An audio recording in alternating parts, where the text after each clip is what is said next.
I don't One, mind. two, three, 4, 5, 6, 7. I think we have a quorum. Madam Clerk, the time is now 11:11 a.m.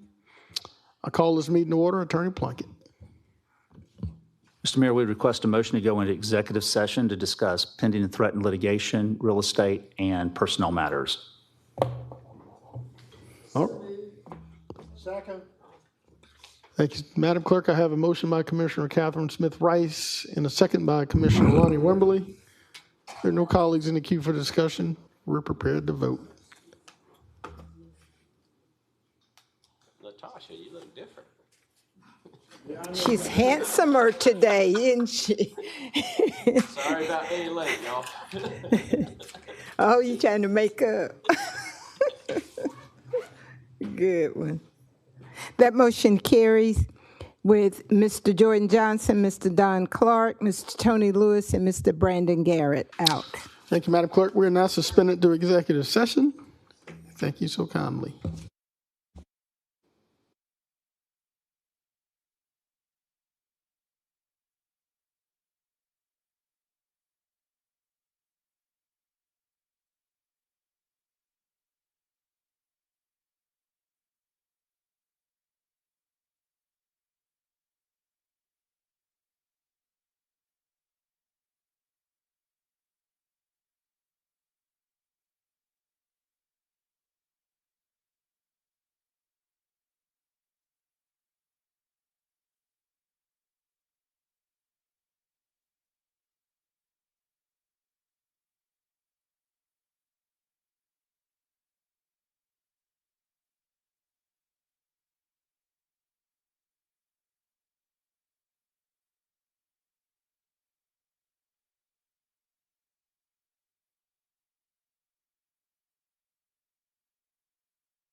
All right.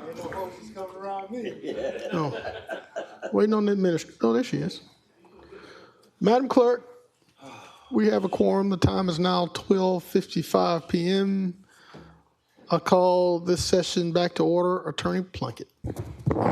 Mr. Mayor, we request a motion to authorize you to execute the closed meeting affidavit. So moved. There's a motion by the Mayor Pro Tem and then second by Commissioner Francine Scott from the 9th. Madam Clerk, seeing no colleagues in the queue, we're prepared to vote.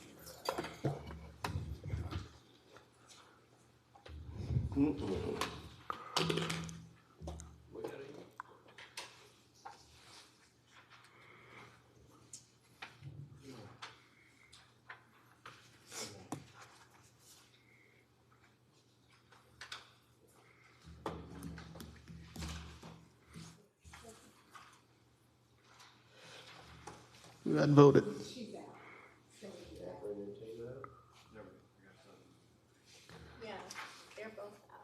Okay.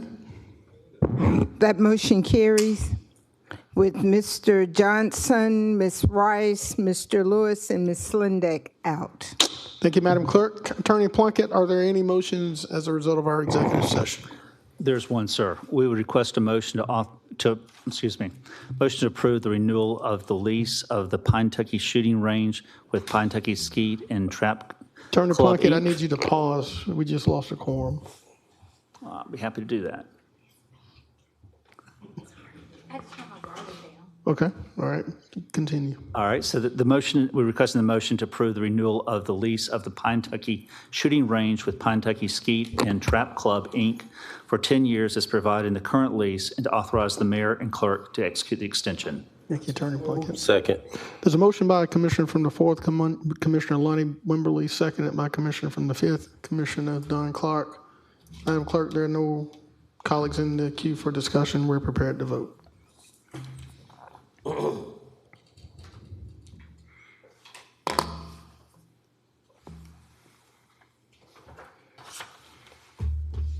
That motion carries with Mr. Jordan Johnson, Commissioner Rice, Lewis, Slindeck out. Thank you, Madam Clerk. I think that takes us to our not regularly scheduled, but our special call meeting on item 1 on today's special call agenda. If you will, read that for the record, please. Yes, sir. Motion to approve 2026 mill rates for each taxing district, advertise the required 5-year history of the digest, and to schedule the date of September 8, 2026 for the meeting to adopt the rates proposed. Thank you. All right, colleagues, if it's okay to add this to today's agenda, is there any objection to adding this to today's agenda? Madam Clerk, I don't see or hear no objections, so it is added. It has been read into the record. Now we're going to turn it over to Deputy Administrator Maddie Sue Stevens. Ma'am, the floor is yours. Good afternoon, everyone. Thank you for adding this to the special called meeting agenda for today. I'm here to discuss the 2026 millage rate. Our goal for today is that you'll finalize the rate that you want to set for 2026. It will actually be adopted following public notice periods, so that will be either September 8th or September 15th, depending on what option you select. This is 1 week later than we have done it in the past few years. That delay is because of when the digest was available, we were able to complete our analysis in finance, and then your meeting schedule. So that's why we're a week later than normal this year. I'm going to go over that adoption process in more detail, but first I want to give you some updates about the rate itself. This is our schedule of rollback rates, and for the benefit of the public and anyone watching, I will just quickly review how rollback rates are set. Most years, you know that property values across the county rise through the tax assessor's appraisal process. They evaluate the actual property values, and in aggregate across our tax base, which we call our tax digest, the property values tend to grow. But we as a government do not get to just recapture all of that value in tax growth. The state requires us to calculate something called a rollback rate. They give us a specific formula to do that. And the goal of the rollback rate is to back out any inflationary increases. So if the digest grew a certain percentage, we back that amount out of the millage rate for the following year. So this slide shows the 2025 millage rates for each of our tax district, and then it shows that calculated rollback rate for 2026. So you see for each district, it has decreased slightly. If you have been part of this process several years, you might notice that these decreases are smaller than they have been in some previous years. It's less than half of the rollback change that we had for 2025. And our chief appraiser tells me that is because of the new homestead exemption that we have in place. The new floating homestead exemption that this body approved, was approved by the public, and then the state made changes to it. That exemption is holding residential property values lower than they would otherwise be. So our rollback rate is not as big as it might be because the residential tax digest has not grown as much as it otherwise would. So we're seeing the first year of the homestead exemptions here. If you were here as part of the, I believe all of you, I'm sorry, were here for the 2026 budget process, the commission's intention and during that process was to adopt the rollback rate this year. The budget was passed without a tax increase. Of course, every budget is based on a lot of projections. We always have some items come in over, some items come in under budget. That's just because we don't have a very good crystal ball. But the hope is that those variances wash out, either to be neutral or slightly to the good for us at the end of the year. However, this year in 2026, just as in 2025 and 2024, our margins are very tight. So we are unfortunately facing some negative variances this year. And if you were present for the budget retreat or reviewed those documents, and we had a mid-year budget review, those items we discussed then are the same items you see today. After 2 more months of data, those trends have not changed. On the revenue side, it is not all bad news. Our electric franchise fee has come in significantly above budget this year. And then I know you're all aware of the increased activity we're seeing across our judicial system, from law enforcement to our prosecutors and public defenders to the courts. We usually talk about that in terms of additional costs, but sometimes there's additional revenue too, and we're seeing that particularly this year in state court. They have already met, for just 6 months of the year, they've already met their revenue projection from their fees that they've collected. And so we are expecting a strong amount of revenue growth for state court over the rest of the year. But we are continuing to trend below our targets for both sales tax and title ad valorem tax, which is our vehicle tax. Sales tax this year, we are down about 1.5% compared to last year, and we're down about 7% for title ad valorem tax. So obviously, we hope that trend turns around in the second half of the year because, our collections are delayed. But if the trend that we've seen so far this year continues, we will be significantly under, in terms of dollars, significantly under our projections for both sales tax and title ad valorem tax. And as you know, sales taxes and vehicle taxes are very tied to consumer spending, which is tied to bigger issues in the economy. Finally, the property tax itself is coming in very close to the budgeted amount. So we're projecting that it will be just slightly under what we budgeted for it. So it itself is not the major issue here. It really is those sales taxes and vehicle taxes. On the expenditure side, we are again seeing higher employee health care costs than budgeted. This time last year, that number was about $7.9 million, so we're doing better this year than we were last year, but we are still seeing an overage. It's primarily driven by our pharmacy costs, some very high claim numbers for very expensive drugs. That was why we focused on pharmacy during our budget review, and we'll continue to talk about that as we go through the healthcare discussions in the next couple of weeks. And then, again, to make a balanced budget this year, we had very aggressive lapse salary goals. We had a hiring freeze in the general fund. We did not have a hiring freeze in law enforcement, but we had a lapse salary goal for both funds.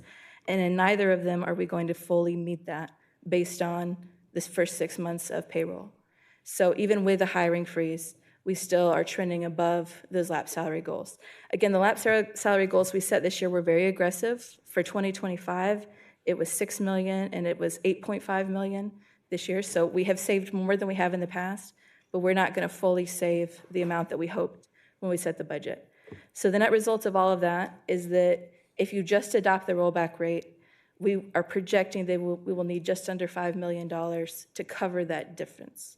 And so that difference is what comes, if we don't take any other action, that would fall to fund balance to cover that difference this year. We'll come back and talk about that more in a minute. I'm going to talk about some of the other funds and fees, which are much less newsworthy. Our fire protection fund, we receive our revenue at the end of the year, so we don't have an update on that yet, but we are expecting our expenditures will be within budget in fire. Urban services will be slightly under budget because of the sales tax issues we just talked about, but not enough to me to justify anything other than the rollback rate.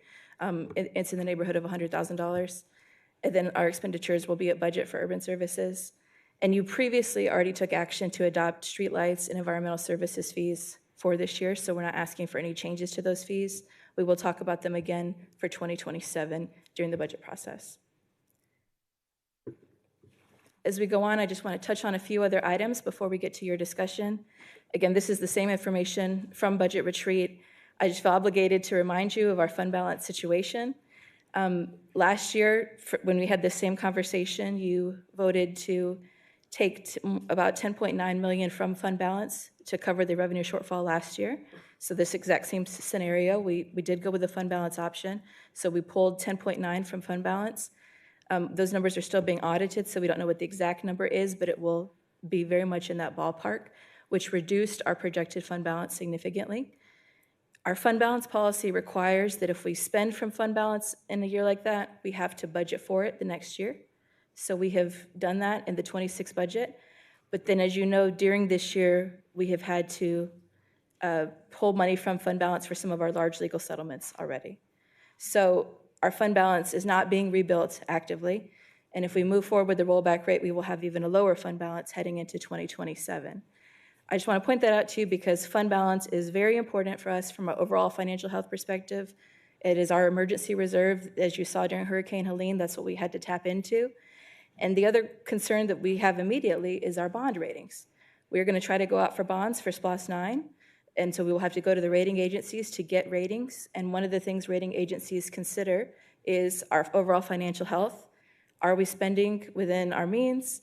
And do we have adequate reserves? So fund balance is something that our bond rating agencies take seriously. So from both of those sides, that's something that's very concerning to me.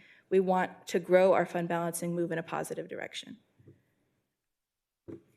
So I have here 4 scenarios for the millage rate. The one in the darker box up in the top left corner is the default option. That is to adopt the rollback rate. If you adopt the rollback rate for all of our funds, for county M&O, which is our general county tax that applies to all property, as you saw earlier, we would be just shy of our target. We would hit about 121,000 is what we're predicting being under budget. So that is the default. If you move forward with the rollback option, we would advertise it this week, and then you could approve it on September 8th, and we would move forward. Any of the other 3 options or any other option to increase above the rollback rate, including keeping the rate the same from last year, is treated as a tax increase. The state regards anything above the rollback rate as a tax increase. So we will have to do the tax increase advertisement process, which I'll talk about in just a moment. But I just want you to keep that in mind. Even if you keep the rate flat from 25, we will still have to advertise that and go through that process as an increase. Speaking of keeping the rate flat from 2025, you can see the results of that here. It would generate a difference of just over $600,000, excuse me, just over $700,000. So it would not eliminate that $5 million that I spoke about earlier, but it would drop that number down because we would gain that difference there. I see some confusion on your faces, and so I want to make sure I'm explaining myself clearly. The total county imminent, because the rollback rate was so small, because the difference between the 25 rate and the 26 rollback rate was so small, adopting the 25 rate does not generate very much revenue. It generates less than $1 million of additional revenue. So moving forward with the 2025 rate the same, to me, is the least worthwhile option of these 4, because you have to go through the full process of advertising it as a tax rate increase, but you will get less than $1 million out of it. So that's, of course, your decision and not mine, but just as from a practicality perspective, I just want to put that on the table. If you wanted to totally eliminate or to assume that we would break even and not have a revenue shortfall this year, that would require a 0.6 mil increase. That's the option in the bottom left. And then if you wanted to give us a little bit of daylight for the 27 budget process, we proposed a 0.75 mil increase here.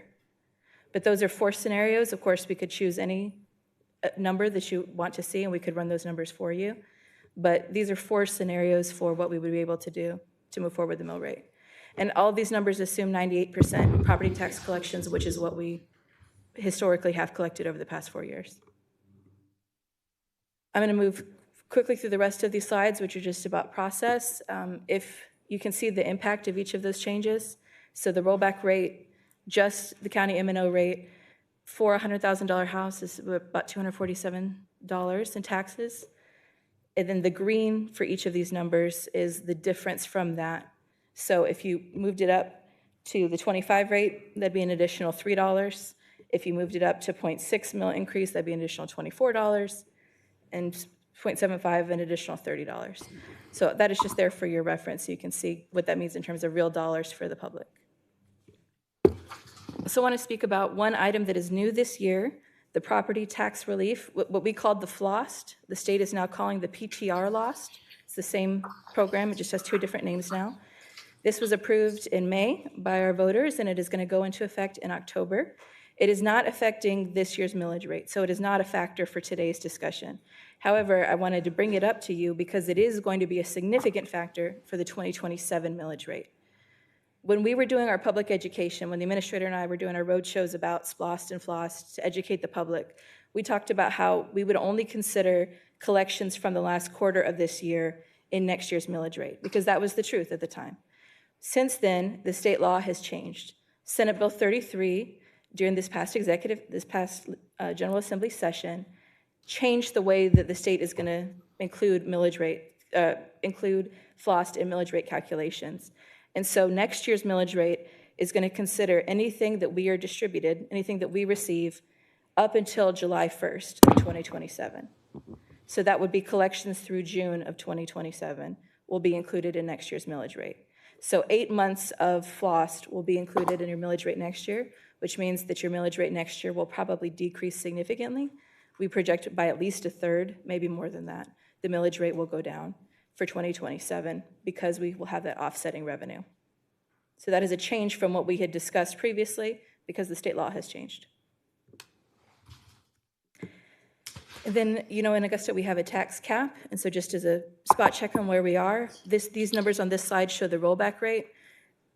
There's a lot of numbers here. This is hard to parse. If you look down at the very bottom of the slide, where it's kind of highlighted a little bit, millage rate less than tax cap. We have 4.68 mils between our rollback rate and the tax cap. That's equivalent to about $40 million. So anything that, if you think about, if we went up 0.5, if we went up 1, if we stayed flat, that's how much room we have within the tax cap for M&O. So the tax cap is not a true factor for an increase at this point. All right, I'm going to show you 2 timelines, and then we'll open it up for your questions. The first is if you go with the rollback rate. Again, we would want that direction from you today. We would comply with the required state advertisements, getting things in the paper. We would have a public hearing 2 weeks from today at the next special called meeting, and then would ask you to vote to adopt the rate that day. If you want to do anything above the millage rate, keep 2025, add 2 mils, whatever you would like to do above the rollback rate, we would have to go through this additional process to advertise it as a tax increase. So again, we'd ask you to take action today to authorize us to do that. Over the next week, we would do more advertisement, press releases, additional newspaper ads, and we would hold 3 public hearings. We would hold 2 the week of September 8th, 1 in the morning and 1 in the evening, as required by state law, and then 1 on September 15th, and then you would vote to adopt that day. We need that extra time because we have to have those required meetings, and there's timelines associated with those. If we go with this option, the tax commissioner will request an extension of our tax bill due dates to allow for adequate time for processing. So that would move tax bills back by 2 weeks. That is that has been done several times in the past, including last year. But he and I have already discussed that would be necessary to allow everyone to have their 60 days to pay taxes on time. If you want to take the rollback rate today, here's the motion. That's the motion that is on the agenda. And if you want to do anything other than that, this is the motion that we would ask you to adopt. The only difference is authorizing us to hold those public meetings and setting a different date. So with that, I will open up for any questions. Thank you, Deputy Administrator, for your great work, this thorough presentation. There's some colleagues in the queue, and we're going to get started. Chair recognizes Commissioner from the 8th, Commissioner Brandon Garrett. Thank you, Mayor. Maddie Sue, thank you for this presentation. And can you go back one slide? Mm-hmm. This is my question. You want us to authorize it, but what do you want us to authorize? What's the number that you are recommending, or the administrator or whoever? If you were taking my recommendation, we would do 7.75 mils, because that would cover this base budget this year, and we would have a little tiny bit of breathing room going into 2027. But you already said we're getting a reduction in 27, so why do we need more breathing room? We would have more revenue coming in, because the FLOST is just going to reduce the rollback rate at that time. It will reduce whatever rate that we have set at that time, it will reduce from there. Yeah. So it's not going to be more money, it's just going to reduce what we already have in place. Right. So we would want the rollback. And why would we not want this to be as close to a balanced budget or a balanced number? Why would we not want that? Because of fund balance. We want to rebuild our fund balance. Taxpayers don't really care about the fund balance. Taxpayers care about their tax bill. I know. You asked for my opinion, sir. Well, I'm just telling you what we hear. Home assessments over the last many years, I mean, they've skyrocketed because of, home values across the country have increased. Thus, your taxable amount has increased each year. But, you look at the 5-year history, 5 years ago, we were at a millage rate of 9.045, and, we're down to 6.27. But, it's hard to get an average taxpayer to understand that, because they don't understand that what the millage rate truly does in regards to that in, I guess, conjunction with their home values. But, it's hard for me to swallow setting a tax increase just so a year from now there can be a bigger buffer. I'm just saying. If I can clarify, the biggest reason to do it is because of our fund balance situation. How much is outstanding on the Hurricane Helene reimbursements? About 27 million. Okay, so, earlier you showed what we spent in regards to Helene. Mm-hmm. So while, we're still waiting and we're still anticipating that that money will come. So to me, that is not as big of an emergency in regards to filling that fund balance. It's this number right here, the one that's bolded across. It's the almost 11 million that we budgeted from fund balance last year. Yeah, we're going to discuss that at a different time, because I've been asking questions, and that's not a conversation that many of us remember having last year. Okay. But anyway, but like I said, we had 61.5 million in fund balance back in 2023 before Helene. I don't remember what the total cost for Helene ended up being, but we're at roughly 21 million. We expect when we have Hurricane Helene funds back in that we'll be up closer to 45 million in fund balance. Well, if you said we're still expecting the 27 million, if my math. And there are some additional, it would probably be helpful during the budget process, and we will go give you a thorough breakdown of the history of the fund balance. Because, for example, what we've had to allocate this year of 1.29 million for the legal settlements, that's not the only additional allocation we've made from fund balance. Yeah. So there have been several different moving parts, but we can get the numbers so you can see it all in detail. Okay. The biggest headline number is the 11 million that we budgeted last year. Oh, trust me, you've got 3 news crews in here. I'm sure that's already out there. Yes. You're just making headlines for them, and when really the reality should be the work that took place over the last couple of years in trying to come to a solution here. And I'm sorry, but the solution's not always to raise taxes. And that's something that I don't think I can stomach. Thank you, Commissioner Garrett. Chair recognizes Mayor Pro Tem Wayne Guilfoyle. Thank you, Mr. Mayor. Ms. Maddie, as far as this budget that which you have figured for next year, well, this is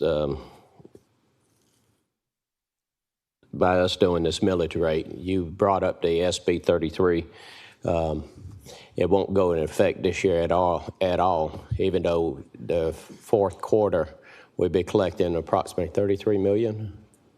I'm not sure that that is the number. It's a little bit lower than that, but we will collect tens of millions of dollars, yes. Yes, ma'am. And so the collection starts the fourth quarter of this year, and it goes to, I believe, June, Yes, so till July 1st? the collection will start in October, and it will just continue to run. Okay. The collections that we receive will be segregated in a special fund, and then we'll use that in the millage rate calculations next year. Okay. I understand your mindset by, recommending the 0.75 millage. That way you could actually put the money back in the coffers because our credit score is everything, our rating, especially with these bonds coming up with this splosh that just passed. We're going to have we could go up to $80 million in a bond, one for the sewage and hopefully for the jail as well. So that's very important. So getting back to this House Bill 33, the money that is going to incur this year and first part of next year, first half of next year, it's going to reflect on a citizen's property tax, including mine. So if we look at, let's say, 30, 60, $90 million, that goes against a $216 million revenue that we collect from property tax. Is that correct? I'm sorry, $216 million that we collect from property tax? Yes, from property owners. Is that right? No, or sir. General fund? No, sir, we collect about $56 million in property taxes. So with this House Bill 33, how much could be applied towards the end user, which is the citizen's property tax? So we don't know yet, of course. The sales tax trends are a little bit lower this year, we've spoken about, but we would expect that the millage rate would go down by at least a third for next year, that the general county M&O millage rate would go down by about a third, maybe up to a half, probably not that much. So give me that in mill rates, please. So the millage rate this year is the rollback rate is 6.193. So we might be looking at a millage rate in the neighborhood of 4.5. So that reduces. These are very, as you hear me saying, these are very caveated numbers. That's right. It makes me uncomfortable to give you a number that is so much based on projection. That's right. But it will be a significant decrease. Okay, so if we do to your recommendation, the 0.75 mil increase next year, people's going to see a substantial reduction in their property taxes due to, fortunately, everybody who had supported the FLOSS Yes. package, and that went overwhelmingly. Yes. Okay, thank you. Thank you, Mayor Pro Tem. Chair recognizes Commissioner from the 4th, Commissioner Lonnie Wembley. It's not a ton of questions. Thank you, Mr. Mayor. I'm braced, Commissioner Wembley. Okay, let's start right here. Whatever we agree to today, if we do an increase above the rollback, as we put that out and doing the process of having our 3 public meetings and how the public receive that, we don't necessarily have to do a final on the number that we said that we were going to use when we were going out for this rate. Other words, if we said we were going to go up 0.6 and we start having those meetings, when we find out that the public all coming in with ropes and ready to hang us, we could drop back down to the rollback. Am I correct? That is correct. Okay, we're as good long there. as, I'm sorry, as long as you do the proper advertisements, which we will do, you can adopt anything up to that amount Gotcha. 2 weeks from now. So I'm not willing to, well, I am willing to protect the financial stability of Augusta, its health. But what I'm really wondering now, when we're talking about this, and I'm not getting a good feel, is that are we truly facing a revenue problem here, or are we facing a budget management problem that we're trying to fix? The issue is not that our revenue is so far below. Let me say it this way. The issue is not that we are not receiving all of the revenue that we hoped this year. We are receiving less sales tax than we hoped, but we're receiving more electric franchise. So it's not that our revenue is coming in much lower than we expect. It is just that the strategies we put in place for cost containment have not succeeded as much as we hoped they would, if I can say it that way. Okay. So it might be a management problem. It's healthcare costs, as I just heard, healthcare costs, which we don't deny Well, claims at a certain level. That is a significant part of it. Well, And then you- it is, I'm sorry, Commissioner. We can go ahead and pull it, the healthcare costs. We can talk about the unrealized salary, special general funds, but then we can look back at what the unrealized salary for law enforcement. That's $3 million that we projected, and we didn't get that. So that's several things we could talk about. So I'm asking, and you don't have to answer right here at this. That's something you go back and think about. But I'm saying, which is it? Is it a revenue or is it a management? All right. So let's say we consider and go in here right now and says, all right, a 0.6 is really just get us even. Yes, sir. No wiggle room in there. With the caveat that these are all based on 6 months of numbers. But Yeah. yes, that's according to our That's projection, it. yes. So, meaning that we have an emergency where we got to go and we need money, we're going to go into fund balance, which we ain't going to be able to put anything back in the fund balance. And so fund balance is going to go down even further. That is true. That is true, For right? any of these scenarios, that is true. Well, I thought 0.75 would make us a little bit better, wouldn't it? It would, Okay. yes. I'm sorry, you're correct. For 0.75, we would have that additional $1.3 million to play with. The other three scenarios, no. Okay, so I'm gonna kind of agree with you that the 0.75 is the way to go if we're trying to get our budget. Because if we don't, I know we're waiting on next year when the flocks come in, and we should be able to have this windfall coming in. Just to clarify, the floss is not going to provide any new money for us. It's just going to change how the money comes to us. Right, it's So- gonna change it. So it will reduce our property tax rate. And for every dollar of floss we collect, we'll take $1 out of our property tax. There you go. So it's not going to be any new money to Augusta. It also shouldn't hurt Augusta. We're going to have the same revenue situation. Same It's just a budget, different way of coming in. absolutely. So we won't get anywhere if we don't go up to this 0.75. Not very far, right? We won't change the fund balance situation that I talked about. That's exactly right. Thank you for that, Mr. Mayor. Thank you, Commissioner Wimley. Chair recognizes Commissioner from the 5th, Commissioner Don Clark. All right, Deputy Administrator Stevens, first of all, I want to thank you and the rest of the finance team, and of course led by the administrator as well. I know you all have been tirelessly going over this. I want to make sure, though, that we kind of set the tone for the public to understand. We're talking about a lot of things that most people are probably like, what the heck are y'all talking about? And how does this impact me? When we're talking about millage rate and all that kind of stuff, increases and otherwise, but what we're really not talking about is how does it impact the everyday taxpayer and what they're looking to have to pay additionally. Do we have that kind of forecast? I know we have the proposals. Do we have the forecast of how that impacts a taxpayer? I think this is what you're looking for, please. There we go. There we go. So I wanted to make sure we kind of set perspective for folks to understand. And of course, this is based on property values and all that kind of stuff. But also, let's set perspective as well. We still have to go into a full-blown budget cycle That's right. of determining where we're going to make cuts, where we're going to make adjustments, and otherwise. This is included in that. But of course, it seems premature because we're not at that phase of even going into that full-blown aspect.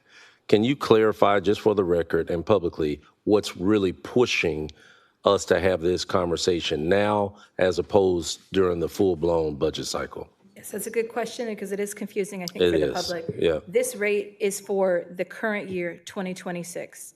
When you had your budget deliberations for 2026 back in October, November last year, Right. you said we will next year adopt this rate. And so now it's time to actually adopt the rate. So that this only affects this current year budget. Right. You will, for 2027, during the budget process, you will basically express your intent of what rate you want to adopt when you pass the budget. And then when we get to August 2027, you will vote to adopt that millage rate. Got it. So we're always adopting a rate through the middle of the year. Got it. Okay. Madam Administrator, Mr. Mayor, I'll ask the Administrator a question real quick. Yes, sir, proceed. Madam Administrator, are we going to, I know you all are looking to kind of rearrange and rebalance how we do all of this. Are we looking to kind of adjust when we have this conversation as opposed to the budget, or are we just going to kind of keep it status quo? So we are looking at different options when we're presenting the budget, but as Ms. Stevens has already presented, we're already looking at an estimated $5 million shortfall. Right. And of course, that shortfall is because, one, as she stated, it's not that necessarily the revenues are not coming in, but you still have a number of expenditures. And there are some things, I know Commissioner Wembley was speaking of, that unfortunately we were under projection on because of some things you can't control, like in the law enforcement area, Right. or healthcare costs when it comes to making reductions or saying, stopping them where they are as it relates to the law enforcement respective costs. So you do see those potentially increasing.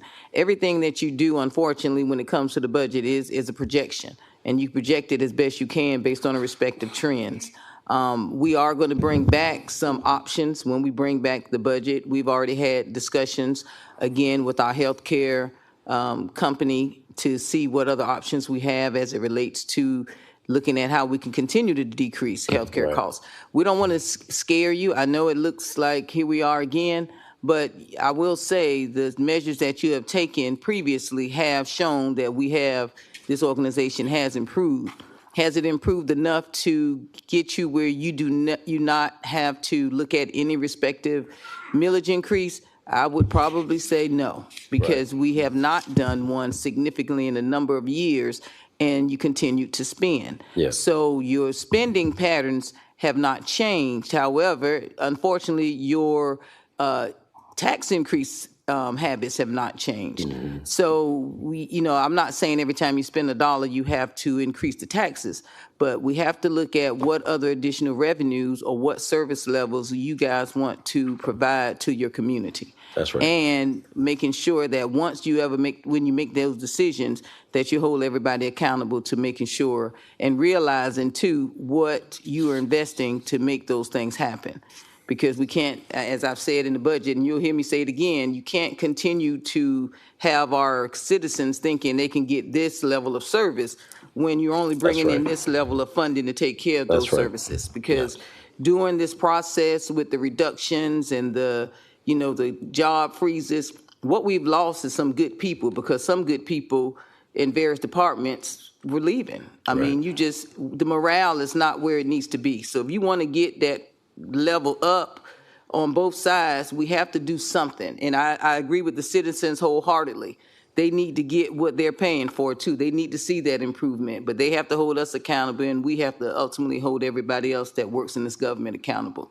So as we go into our budget discussions that we have already started with the various departments, they know that. This budget process and discussions with those various departments. We had 17 meetings last week with the various departments and law enforcement, as well as our courts.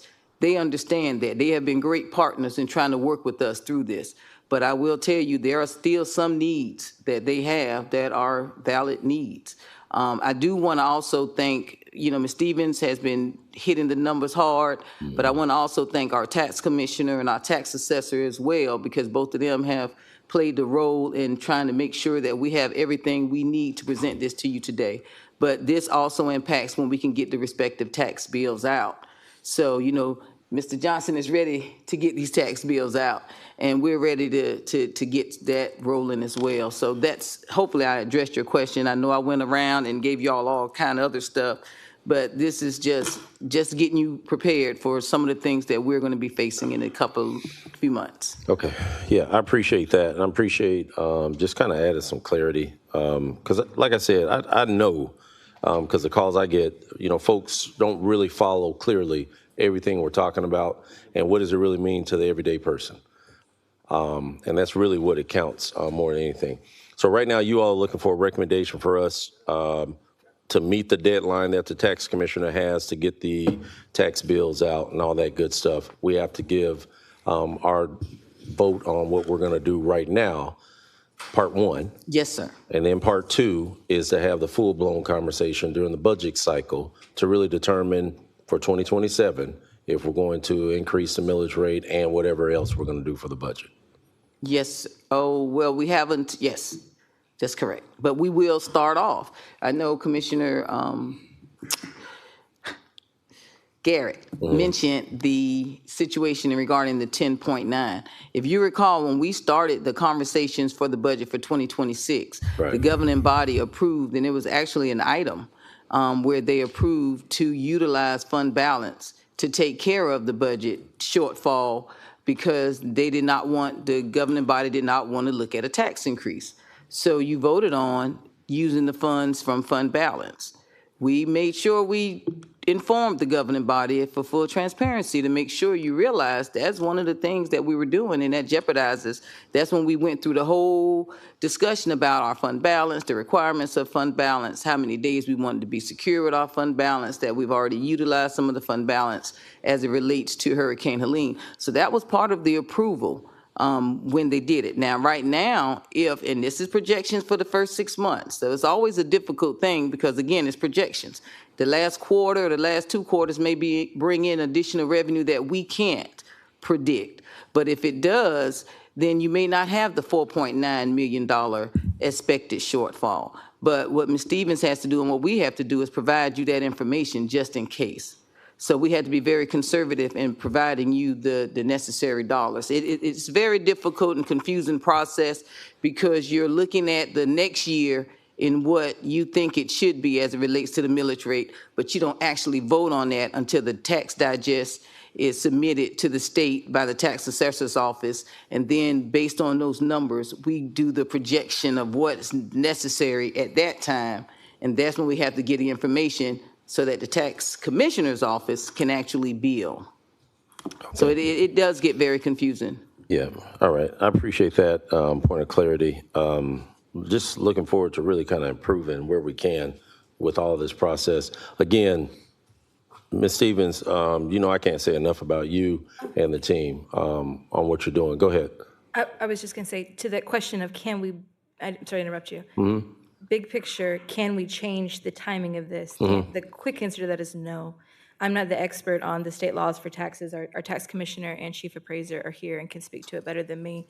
But they have to submit the digest for 2026 mid-year, and then the tax commissioner bills for it. So that timing is separate from our budget timing, and we don't have a lot of room to harmonize the two, unfortunately.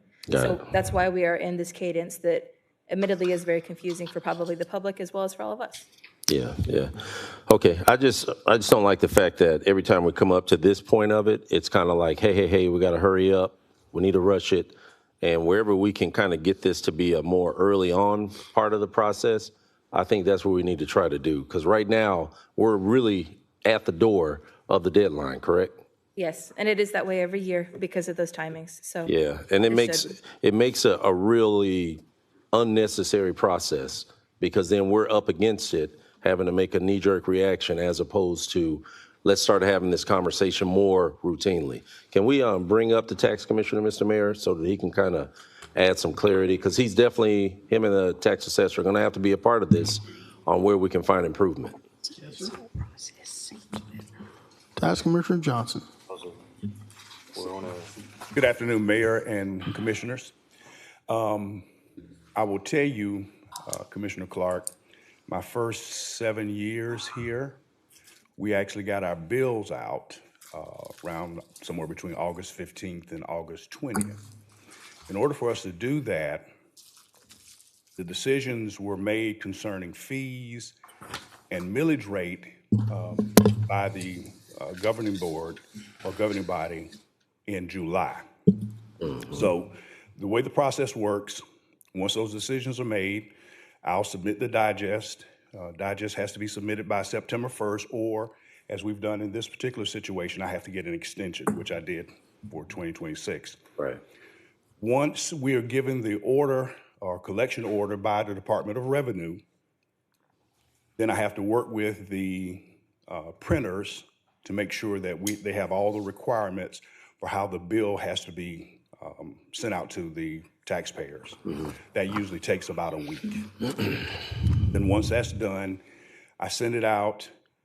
Our normal due date is November 15th. By law, we have to give taxpayers 60 days from the time I send it out until the due date.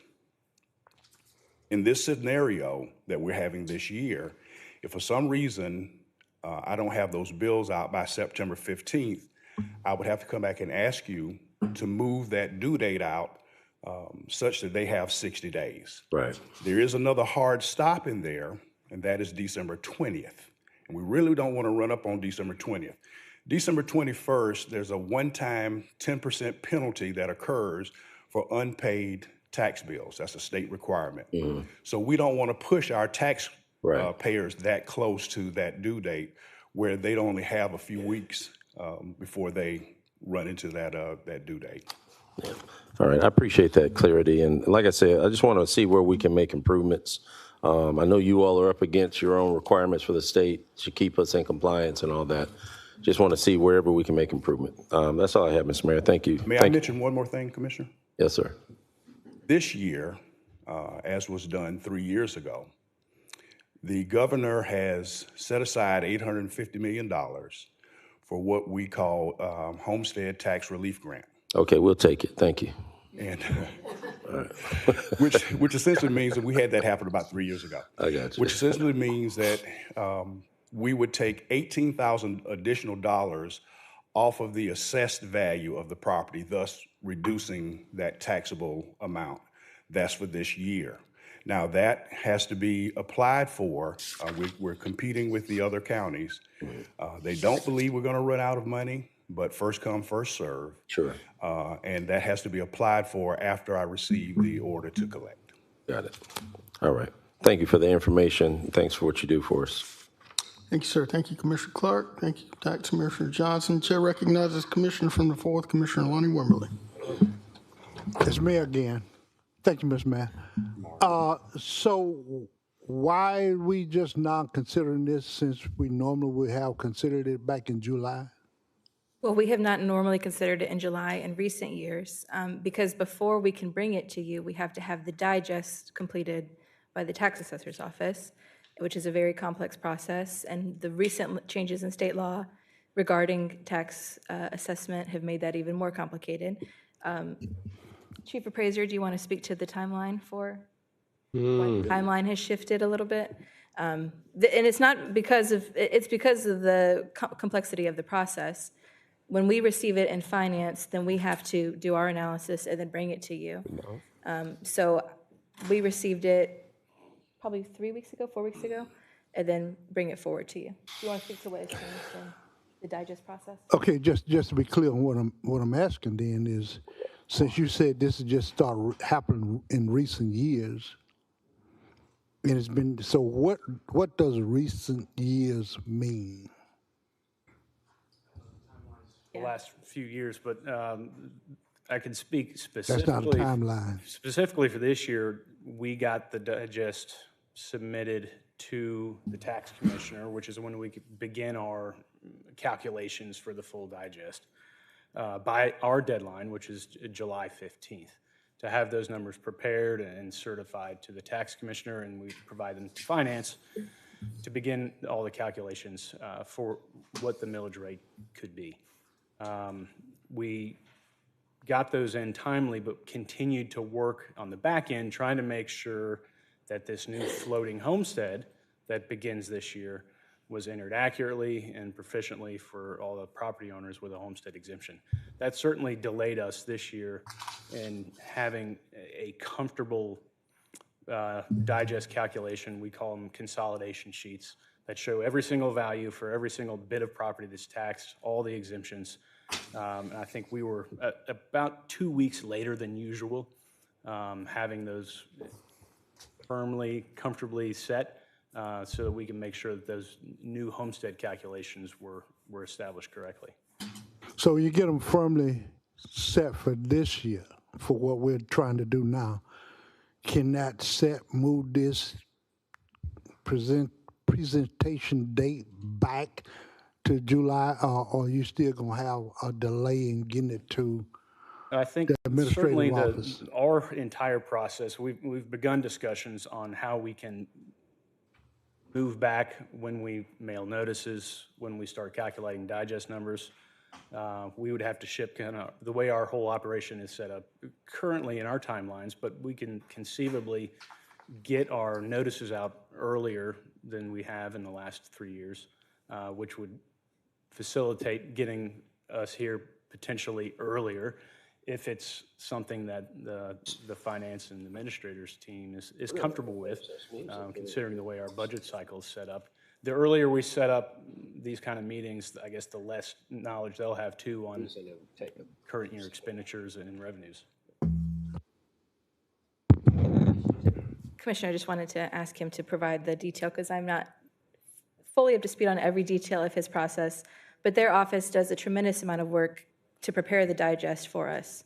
And then we take those numbers and develop a millage rate, and then we give that number to the tax commissioner to do the billing. So we each have a part of the process. So we have to have all of those parts lined up earlier in the year. So you heard him express looking at their operation. Obviously in finance, we can certainly look at a different process going forward.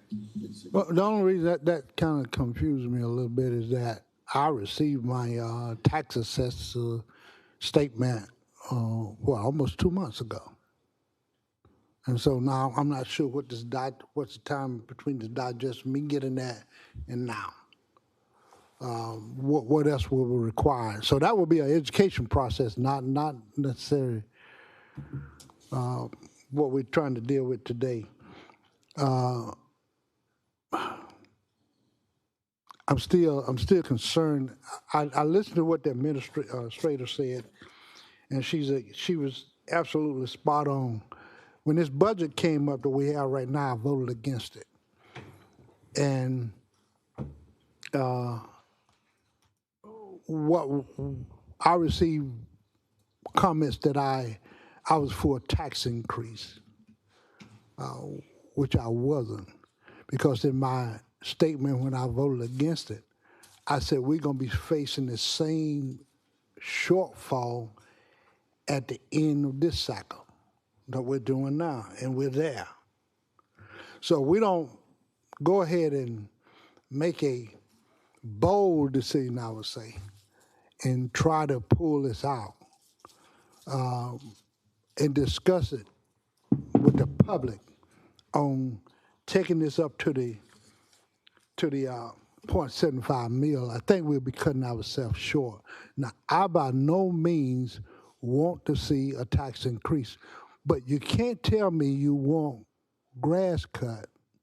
You can't tell me you want roads repair. You can't tell me you want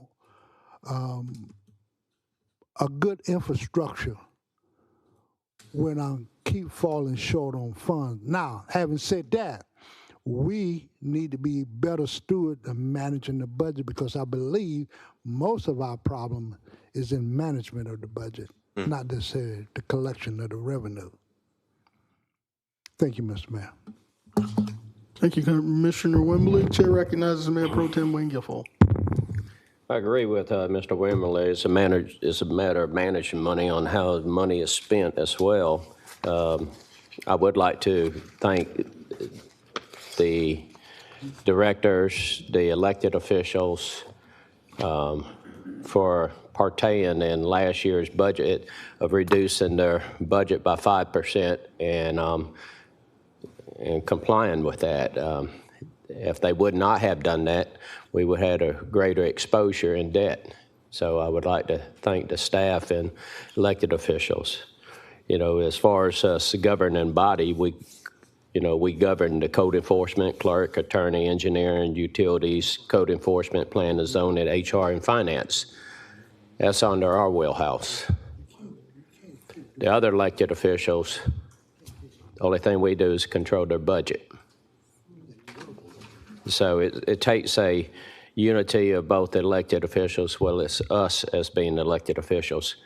Mr. Mayor, you mind if I ask administrators? Don't mind at all. Continue. Madam Administrator, this is basically the same thing as what we faced last year, but only considerably lower exposure. Yes, sir. So my only concern is whatever we do today, we're going to have to redo in 2 months for the 2027 budget process. Is that correct? We will have discussions on the 2027 budget, but what we need today, so as Ms. Stevens said, if the governing body. Hold on one second.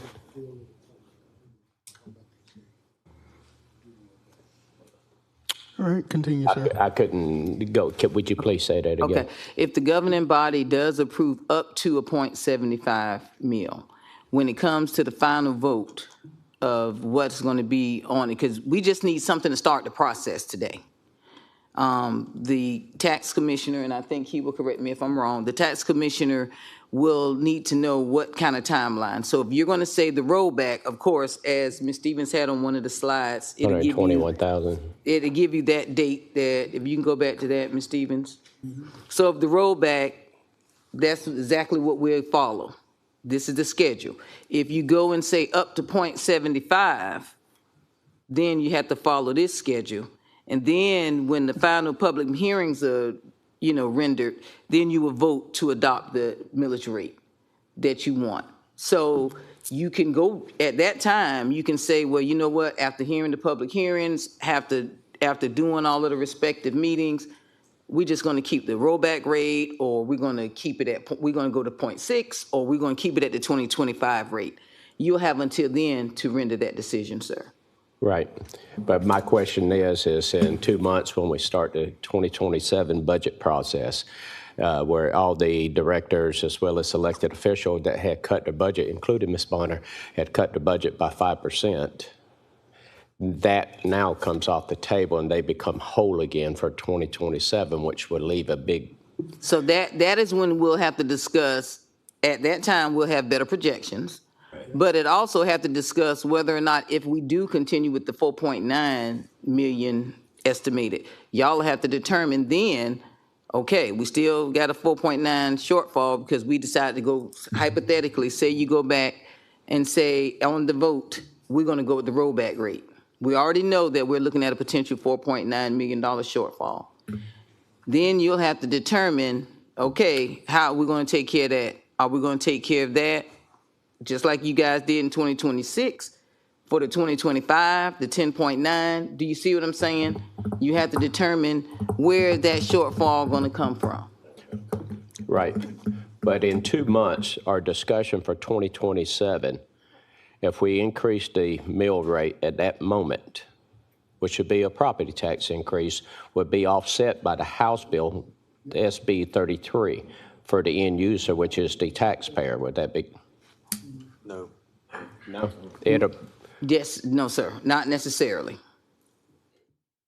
It balances that. Let's say if I owed $100 in taxes and 30% of it, it takes away the 30%, but it makes Augusta whole with the 30%. You can look at it like that. I probably got it wrong because Yeah, Scott's I'm not looking at me going, I done told him so many times. But it'll reduce the exposure to the taxpayers. It will do that for the exposure to the taxpayers. Yes, Right. sir. I'm not getting my point across clearly. I'll try to get better at that. That's okay. Okay, so let's say, Mr. Mayor, can I talk to Ms. Stevens, please? Yes, sir, proceed. Okay, so if we accept the 2026 rollback rate, what would that do?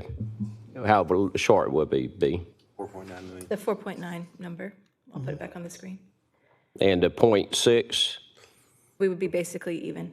We should not end the year with an operating deficit. Which is that's a way you could think of this. This is a operating deficit for this year, and so we would end the year without one. Okay. And so now I see why you recommended by the 0.75. It was last time Augusta did a property tax increase. I knew you were going to ask me that. The last time that we did a property tax increase was when excuse me? 2013? Sorry, was it 2022? 2021, you kept the rate the same as it had been the previous year. Yeah, we kept it flat after COVID. So it was as if you adopted the 25 rate this year. That was, since that counts as a tax increase, that was the last tax increase year. And a rate above that rate, it has been, I believe, 14 years is the number. 2014. 2014. That's Excuse right. me. So 12 years. All right. Thank you, ma'am. Mayor Pro Tem, thank you. Commissioner Brandon Garrett. Thank you, Mayor. Ms. Stevens, I'm going to go back to the expenditures for this year. So a lot of what happened last year during the budget conversations, there was a lot of assumptions made on healthcare costs, lap salaries, due to, not the hiring freeze and all of that, correct? And so what we're seeing here is that the hiring freeze did not work. Is that what we're seeing? Or was the assumption wrong? Did we make an assumption on last year's budget that was never truly a real, true assumption? We were just, and I know that it wasn't your budget, so don't take this personally.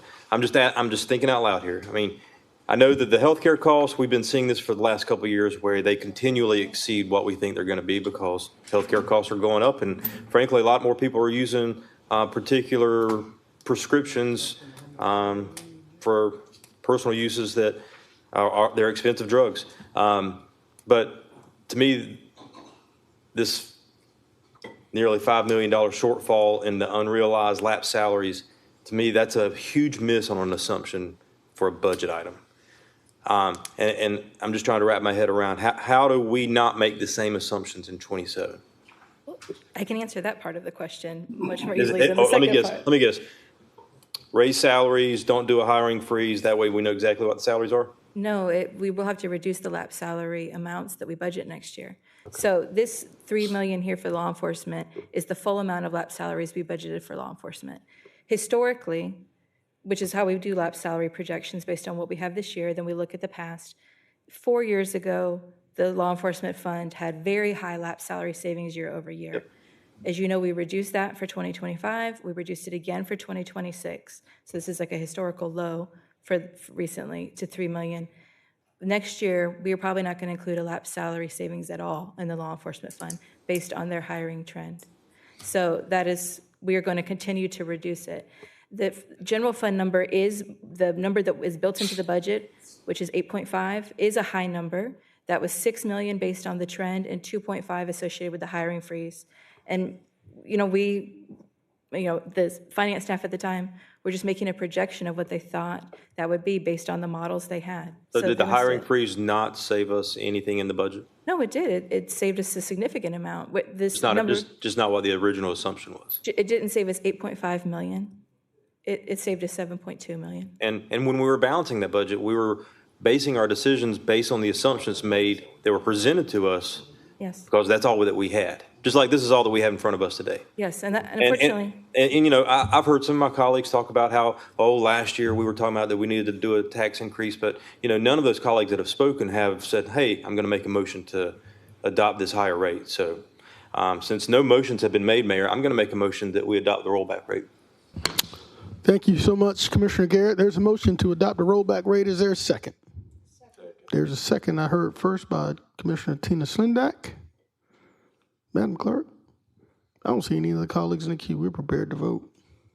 The motion is to adopt the rollback rate made by Commissioner Brandon Garrett.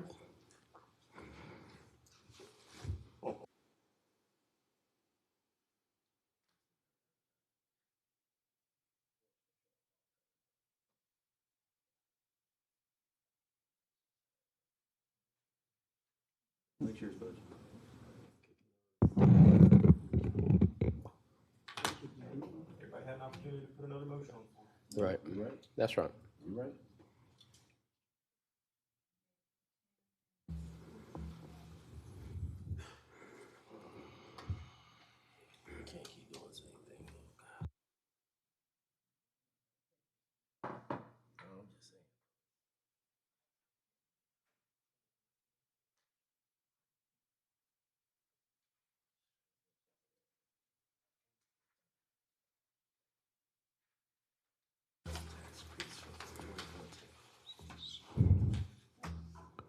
That motion carries with Ms. Rice voting yes, Mr. Clark voting yes, Ms. Lindeck voting yes, Mr. Garrett voting yes, Mr. Guilfoyle voting yes, Mayor Johnson. Voting no, Ms. Pulliam, Mr. Wembley, Ms. Scott. With Mr. Tony Lewis, Mr. Jordan Johnson absent. Thank you, Madam Clerk. Yes, ma'am. Thank you, Mr. Mayor. Just based on that vote, we will be back before you 2 weeks from now at the next special call meeting to formally adopt the rate. Thank you so much. All right, Commissioner Wembley, I see you in the queue, sir. Mr. Mayor, all I see that we had just done is we just increased the deficit of our spending. Well, Commissioner. We will see. Madam Clerk. I won't get into that argument that I did not make a motion. I get in the argument that I didn't get an opportunity to make a motion because as soon as you made your motion, the mayor called for the vote. So here we go. Thank you, sir. Thank you, Commissioner Wembley. Okay, that's vote's been taken. We're moving forward. Madam Clerk, does that conclude our business regarding this special call meeting? Yes, sir. If it does, this portion of the meeting is hereby adjourned. And before I turn it over to the committee cycle, ladies and gentlemen of the public, please continue to keep the family of former Senator Charles Walker in your prayers as he was funeralized yesterday. A beautiful service. Also keep in mind our Sheriff's Department, as they have 2 members of the Sheriff's Department that we are also mourning over. And if you happen to see our sheriff today is his birthday, so wish him a happy birthday. Madam Clerk, with that being it, I'll turn it over to Public Services. Yes, sir. Thank you, Mr. Mayor. Good afternoon. Welcome to Public Services. Madam Clerk, do we have any additions or deletions? No, ma'am. Okay. With that being said, I'd like to, if my colleagues on the committee are okay with me consenting items number 1, 2, and 5. Do I have a motion? 1, 2, and okay. 5. 1, 2, and 5. Yes, ma'am, but we would need to hear from the petitioners for the Okay. public record on 1 and 2. They could be added. Okay. I'm sorry about that, Madam Clerk. Let's just consent 5 and hear from the 1, 2, and then 3 and 4. Yes, ma'am. Well, 4, we got Commissioner Mr. Johnson. Johnson. Is out, so may we put that on the next committee? Yes, ma'am. That could be Okay. consented for the next committee. Thank you. Thank you. All righty. Let's see. We'll start from top to You bottom. want to get a vote on that, Yes, or are ma'am. you going to do it without objection Yes, from ma'am, your I was going to committee? do without objection. Okay. All right. All right? Hearing that. Thank you. You want to start with item 1? Yes, ma'am, thank you. Good afternoon, Mayor and Commissioners. Today I bring to you alcohol number 26-37. This is a new location, retail packaged liquor, beer, and wine for Mr. Michaud, applicant for Blind Louise Liquor Store, LLC. This is used in connection with 752 Broad Street, Augusta, Georgia, 30901. This is in District 1, Super District 9. Augusta Planning and Development and the Sheriff's Office recommend approval. Do we have any objectors? Noted.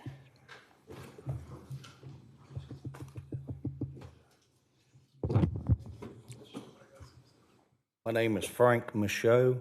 My address is 172 Shortcut Road, North Augusta, South Carolina, 9860. Okay, Really is, over to Stevens Road. all right. I got a motion, do I have a second? Who was, I didn't, Commissioner Slindak. thank you. You had a joke. I'll in second between. the motion Yes, ma'am, we have it. to Shortcut Road. All right, voting.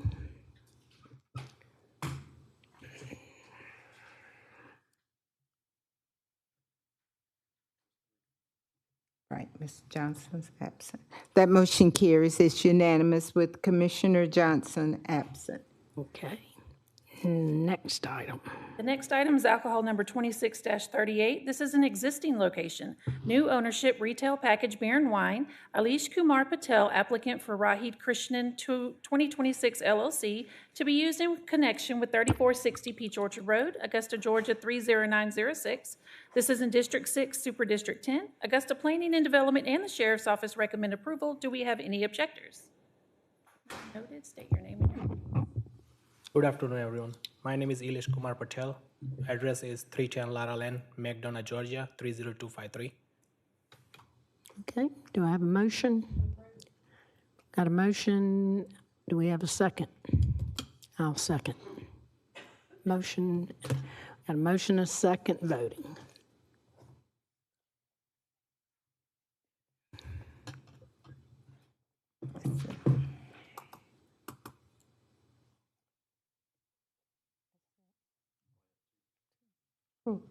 Oh, Mr. He's not here. Ms. Scott. That motion carries Okay. with Item- Mr. Lewis absent. All right, next item will be item number 3.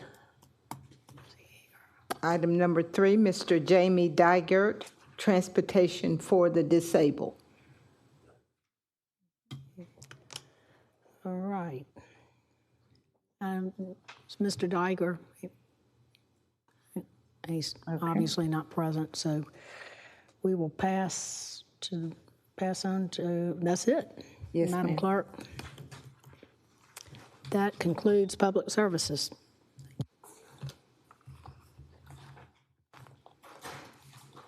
Engineering. Madam Clerk, I'd like to bring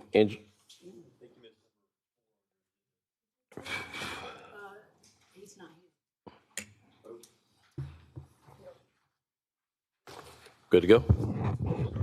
No problem. Madam Clerk, bring an Engineering Services Committee to order. Are there any additions or deletions? No, sir. Okay. I'd like to submit items 1 through 10 for consent. Check. Mr. Yes, ma'am. Jones, Mr. Jones is here. Is he here? Yes. No problem. I'd like to submit items 1 through 8 and number 10 for consent, with number 9 as a point of discussion for Mr. Jones being able to present. I'd like to discuss items 1 through 8 first. Not joking. Got a lot of humor going on up here. All right, so items 1 through 8 and item number 10 for consent, and number 9 to be discussed. Can I get a motion? Got a motion and a second, Madam Clerk. It's Mr. Mayor Pro Tem and Mr. Wembler. Yes, ma'am. Okay. All right, we're ready to vote.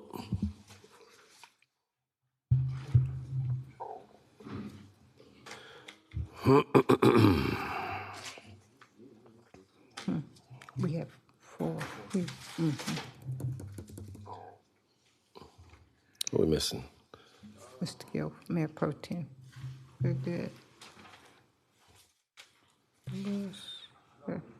I think this is it should be District 1, 4, 10, and 5. It didn't have the right district numbers up there. It was showing District 3 and District 6 as well. Okay, Mr. Clark, how are you voting? Mr. Clark? Yes, ma'am. Mr. Wembley? Yes. Mr. Jordan Johnson out, Mr. Guilfoyle? Yes, ma'am. That motion carries with Mr. Jordan Johnson absent. Thank you, Madam Clerk, for that swift transition. We can go ahead and do number 9. Item number 9, Mr. Richard E. Jones, uneven manway covers and work order cancellations. All right, as Mr. Jones comes up, Mr. Jones, if you can state your name and where you reside. My name's Richard E. Jones.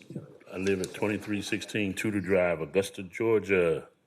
Mr. Jones, you are no stranger before us, good sir. So if you can go ahead and, as they get you ready, go ahead and start. As they're getting Mr. Jones ready, Dr. Malik, if you can make your way up to the front, just in the event that there's any questions from engineering, save you a couple extra steps.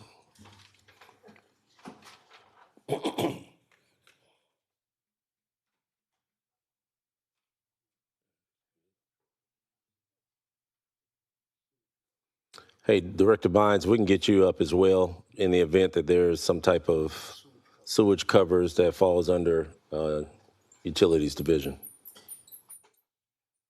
Thank you, Mr. Clark. No problem, Mr. Jones. Are you ready to go, sir? Yes, sir. Let's rock and roll. I've been at this work order list. This is probably my 4th time. Yes, sir. And I have, before the computer hack, I resubmitted these work orders. And if you, like you see on the screen, a lot of my scribbling on it. On the right side, you see the years that I requested those work orders, re-requested them after the computer updates. hack. Okay, updates. Right. On the left side, I just list them as what I think would be a priority to need to be fixed. One thing I picked up on the last meeting with the finance lady was she mentioned about the FY 23 $61.5 million funds. Back then, if I'm remembering right, one of Mayor Johnson's first town hall meetings, he brought up, I believe, that fund. And I did also, when a question to him as to, where's the money? What are you doing with the money? Like the mayor did. He asked, what are we doing with the money? At that time, that splash fund was $84 million. Somebody dipped into it. It dropped down. The mayor estimated about 66. Okay, now the lady said 61.5. So since 2023, none of these work orders that have been worked on, number 1, especially number 3, number 5, dealing with Bethel AME Church, and see which one. Number 7, I just said they ain't gonna do it anyhow. So, but my point is this: it's 3 years, and if you go back before the computer hack, we're talking about maybe 2 more years, maybe, or so before the computer hack. We're talking about maybe 5 years. These work orders have not been done. How do I know? I ride over to follow up to see if they have been done as of 2 weeks ago. Why can't we get something done? And I'm gonna mention this. I contacted a commissioner about 2 uneven manway covers. He got them done in probably a month's time. These is over 3 or 5 years old. And engineering has not done anything with them. There is something wrong with that. Okay? I'm trying to hold my adjectives but I am frustrated, disgusted, and the general public should be, because I know there are other work orders in the system probably that are not being looked at. Now, I've been at this for over 5 years. Please, and if anybody want to go ride with me and go over these work orders, I can show them to them how bad they are, especially Baker Avenue, okay, which is, I think, is in Miss Selinde's district.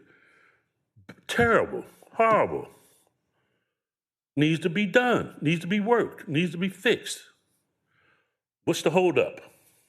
If they had the money back in $61.5 million in 2023, And here we are at 2026. That's 3 years. I ain't counting the other maybe 2 before the computer hack.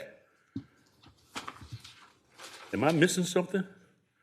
They say get in where you fit in. I'm as a citizen of this county, I want to see the roads look better than what they are. And also, I want to point out something that Malik mentioned, Engineer Malik mentioned maybe a year or 2 ago about the uneven manway covers couldn't be fixed. Well, guess what? Reeve Paving Services have shown how it can be done correctly. If you notice, the ones on 5th Street, the ones going down Broad Street, and several other locations that they resurface, them manway covers are even with the road, and they have the white concrete around them. Back then, engineer did not, he did not give a good explanation why they couldn't be fixed. Okay. The one on Tudor Drive, two of them were fixed, and it took me almost 2 more months to get the one other one out of 3 fixed. Why not do all 3 of them the same day you were working on them? Okay? To me, that's just poor supervision and workmanship. You do 2 out of 3, and then I have to call back in to get the 3rd one done. Miss Walker at 311, she has been very helpful for me to get those dates to where the years 2023 and one of them the stripes for the safety stripes and the pedestrian signs for a crosswalk. The parking lot is across from Bethel AME, and we have senior citizens coming from that parking lot, and all I ask is stripes and 2 signs. One other issue I want to bring up too is that I know it's a state highway, but I've called GDOT 3 times. I've also sent an email to Senator Harold Jones on Gordon Highway heading north, right in front of Red Lobster, the 2 middle lanes. They're horrible. 2 bumps. Coming back from the north side of North Augusta before you hit Fenwick Street, the 2 middle lanes. If the state is not going to, or no, let me rephrase this. Can we get somebody to help get GDOT to get these lanes fixed on Gordon Highway northbound and southbound? Okay? I've called GDOT 3 times. Nothing's been done. Okay. But on that list, yes, sir, they need to be fixed. All right, let's have a conversation about it. Dr. Malik, can you come up? Good, sir.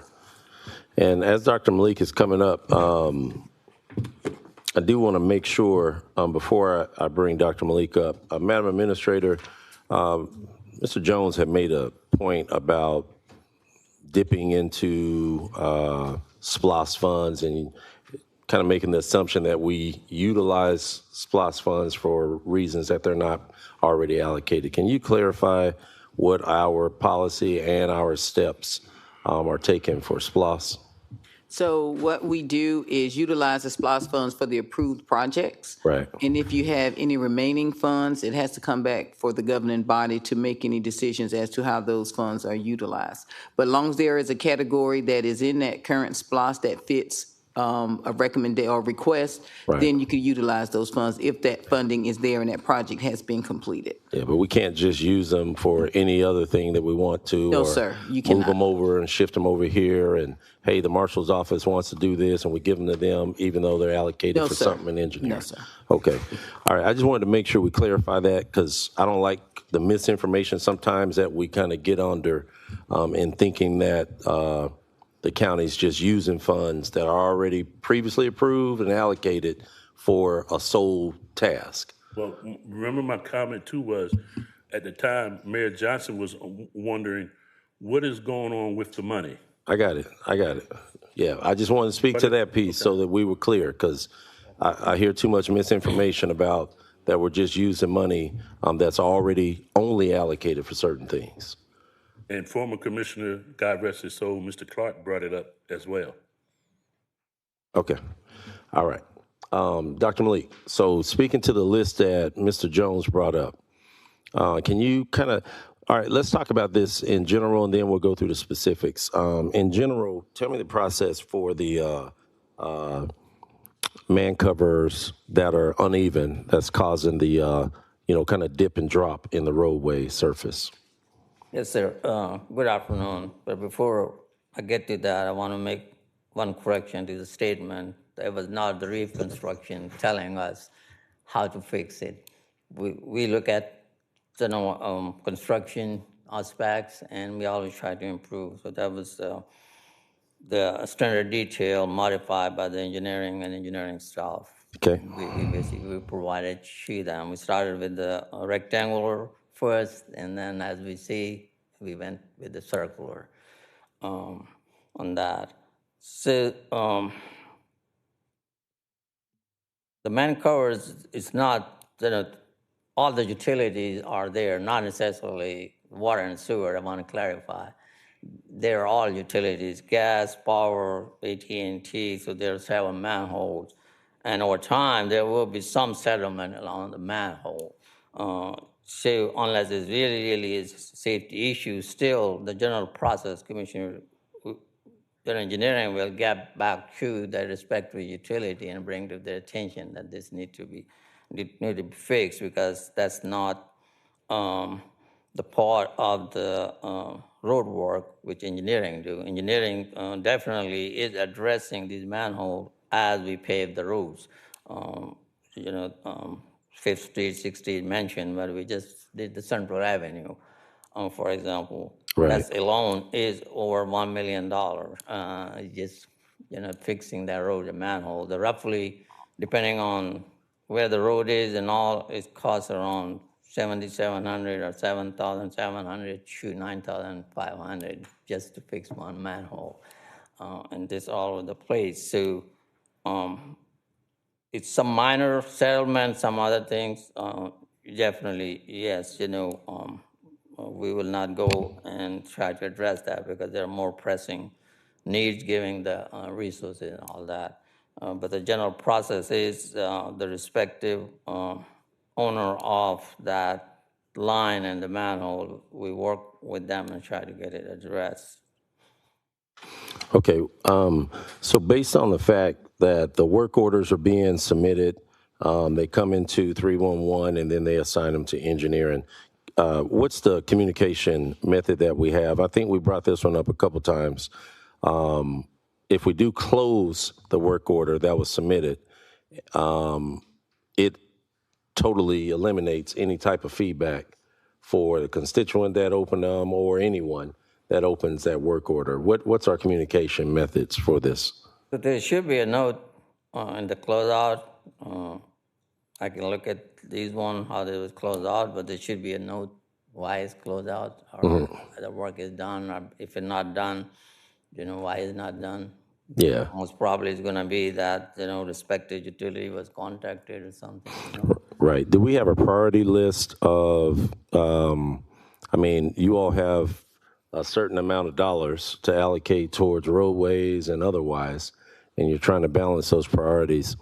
I think the biggest concern is, especially where we have pretty significant impacts, through the roadways, whether they're caused by the man covers or otherwise. Do we have a priority list kind of already established on how we're going to address those?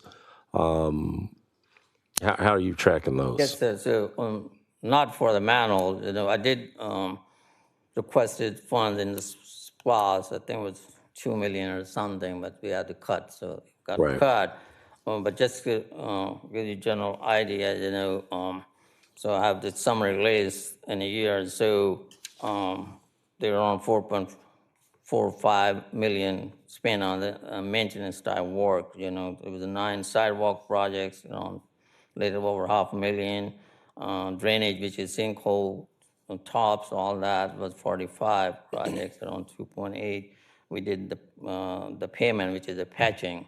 And then that time we also tried to address patching is a shorter version of paving the road, really, just to, so that's another 361, and then there's a mix, some, everything else is another 700, 4.5, and to around 72,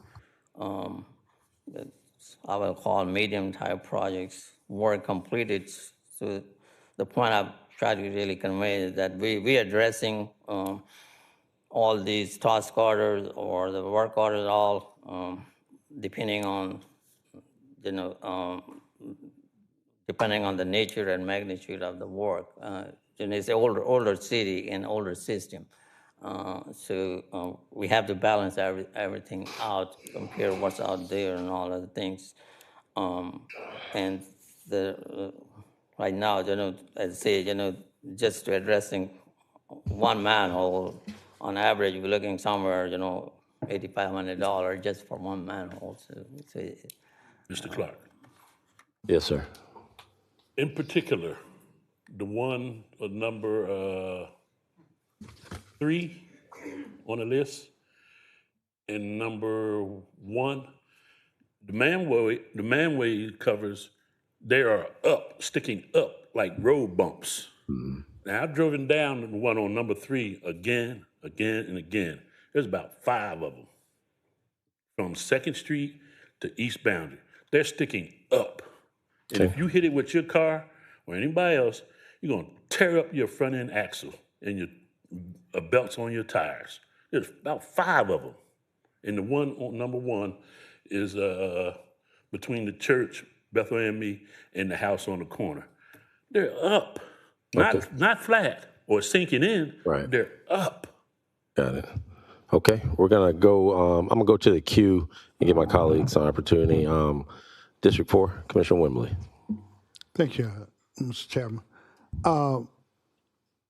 Once we, what I'm going after right now is to make sure that I know who's at fault for not making those necessary repairs.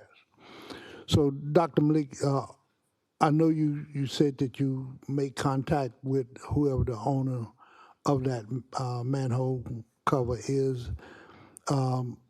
Is that ownership information getting sent back to 311, so when Mr. Jones called, that he's not just blaming engineering for not doing the work? And the same apply for, does the storm drain get identified other than a sewage drain? So again, that engineer not getting blamed, because everybody believes that anything in the road belongs to the engineer, which is not necessarily true. yes, sir. So in the standard process, yes, it should be in the notes, you know, who was contacted and what's there. Yes, sir. So it's not only the manhole. Over time, all these utilities, the road over that are going to settle. So there's some sagging as a part of that. So that will take really, when we do the resurfacing, and we're working through that resurfacing, and each year we're adding more roads to cover all aspects. Also, for engineering, you know, we have to serve the entire county, 8 districts, so we have to, during the work, we balance out and spread it out on that way. Of course, safety is a prime, one of the key factors on that part. Some of those settlements, it takes time. Basically, we had to redo the road to fix all those settlements, and again, it's going to come back to the budget, how much is in that year, and which road we wanted to do, and all that part of it. So we're addressing to our best of our ability, and we're also making improvements when we do the reconstruction to minimize this kind of issues, resurfacing on that part. One of the options is really moving forward, and you're all gonna get complaints. We can, engineering can tell all the utilities they need to get out of the travel lane. There's no pipe, and that's what GDOT is actually leaning to now. in 2024, the GDOT adopted their new policy. They're not allowing manhole in the travel lane. Good idea. All right. Once again, Mr. Clark, I want to add something. Gentleman from 311 referred to utilities, and a Mr. Charles called me. Mr. Charles from utilities said that's not his problem. That's not his area to address. So to me, I think that came back to engineering, and we're talking over 5 years. The work hasn't been done, and they're sticking up. They're not sinking in. They're sticking up, All like right. speed bumps. Okay, we're gonna have some conversation. We got the utilities director here as well. Commissioner Wimley, you yield, sir? Okay, Commissioner Pulliam from the second. Thank you, Commissioner Clark. My question is to Dr. Malik. I know about a year or two ago, we did a service delivery strategy. I think I'm saying that right. I believe that's correct. But it was basically how quickly we responded to certain calls and complaints. Service level delivery. Is that right? Yeah, absolutely. Yeah. That's correct. Okay. So what on this list falls under those guidelines as to what we respond to? And I do understand that our budget plays a key role in all of this because we have to have the money to be able to do it. Right. But what constitutes as an emergency? And to me, if people's cars are getting torn up and it's a possibility for an accident, that would be an emergency situation. That's how I'm viewing that, but I could be viewing it wrong. So with that being said, what is the service level delivery on these items? How quickly do we need to respond to them? Yeah, so I think there's a misunderstanding of that, and in fact, engineering is working on presentation to bring it to this body very soon to really go through that, to kind of explain this. That is the response to the request. That is not the action actually when things are going to be taken care of, because we don't know how long it's going to take. So that's the first response, we can call it. And yes, so all these are going to fall under that first part of that, it's 24 hour, 48 hour, I think it's 5 days or something to respond to the request. But beyond that, it depends on the nature of the request. And some of those probably, may go into what you call the hold status. The challenge is even a small dip or anything or pothole, that's what call common, but we had to look at it. Really, is a pothole, is a sinkhole, or what's going on with that shot? And sometimes we had the camera on the line, sometimes with all that. But also, I wanted to make it very clear that the West and I work very closely. So there's no argument among us. We work and we try to get things done. So at lower level, maybe sometimes they may not have, they have different opinion, but we don't have anything that, hey, it's not mine, it's not yours. So I just wanted to make that point clear, Commissioner. All right. I wasn't finished, Commissioner Clark. I apologize. Oh, yeah. I apologize, Commissioner Pulliam. Go ahead. Okay, thank you.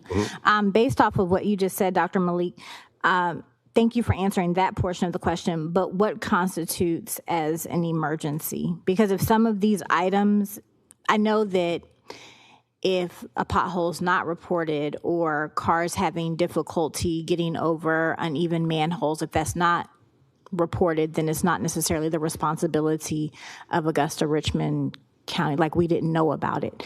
But if we know about it and it's being reported, what constitutes as an emergency situation where it could endanger people as they're driving?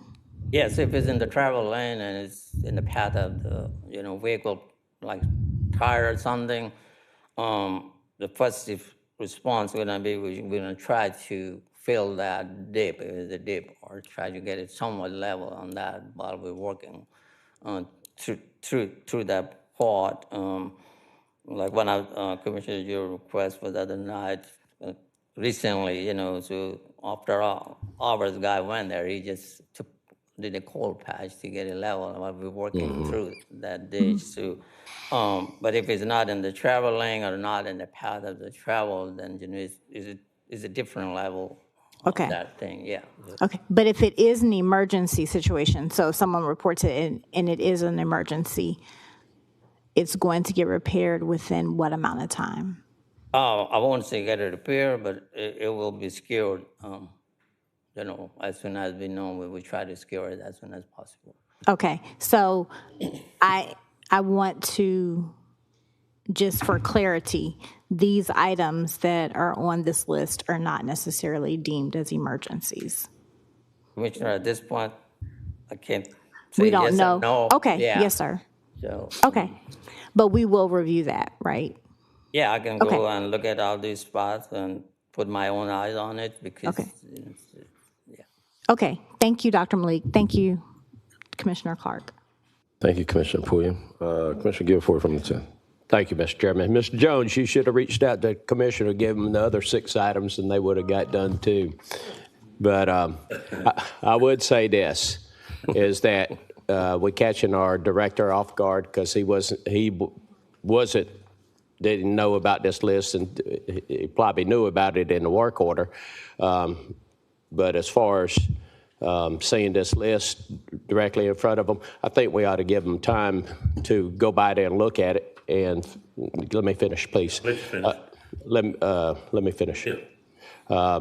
And that way it'll give him time so he's not got caught off guard. I will tell you this, Mr. Jones, that he's inundated by 11 people that's behind this dais because I wear him out daily. My contact, Charlie Gay, but they do follow up. But there's also 10 other commissioners, that's including the mayor, that they respond to as well. But by you reaching out to your commissioner that took care of them 2 items, there's still other commissioners that calls them daily. And when things arise of emergencies, like my colleague from the 2nd was talking about, they have to drop everything at that moment and take care of that issue, whether it's a retention pond that's overran or stopped up beavers, et cetera. I got it. Plus, they short staff. We don't have the prison crews that we did have. It has nothing to do with this, naturally. But I will have to say, let's give our director time to come back in 2 weeks. And if he said it's $85,000 per manhole, that's $560,000, which he's got to locate. So that's my 2 cents. Mr. Chairman, Mr. Jones wants to respond. Yes, sir. 2 things. Yeah. He keep using the word dip. They're not dips. They're sticking up. Well, some are dips. Some are dips. The ones that you called out are sticking up. Yeah. Okay. Secondly, last year, I hand carried that list to the engineering department. Last year, hand carried it myself, based on a recommendation by someone. Okay.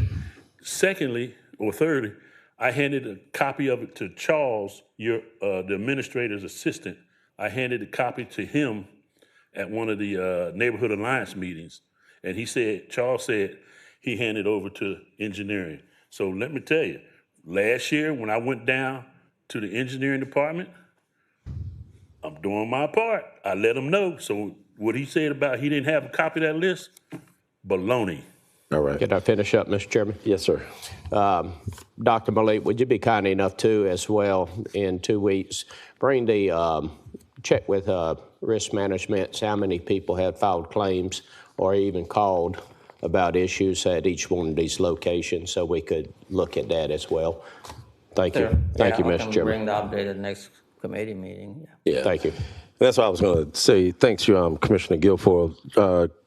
Between the engineering and utilities, if you all could kind of do your dual effort, do an assessment, and then just give us recommendations of how we can move forward, what risks are presented and otherwise.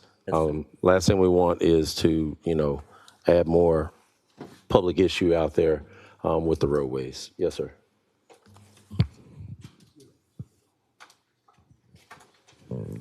Yeah, Mr. Jones, if you can leave that list with me, I'll make sure that I follow up with engineering, and I'll just give it to the team, and I'll get with engineering and utilities so that we can get a status on this. Okay.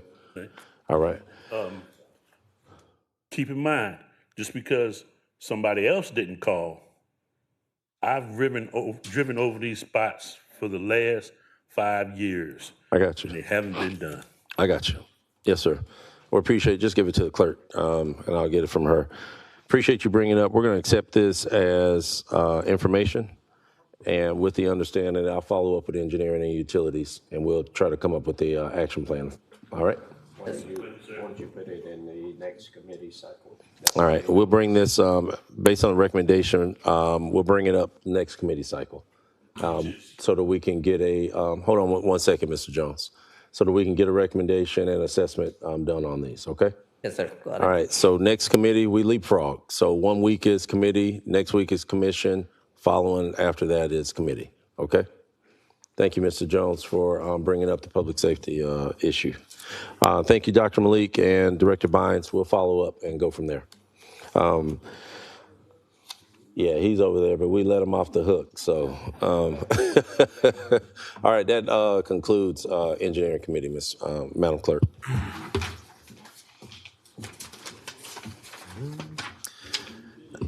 Ms. Bonner, you ready for administrative services? Ms. Bonner, it has been called to my attention that number 1 will be rescheduled at a later time by Commissioner Jordan Johnson.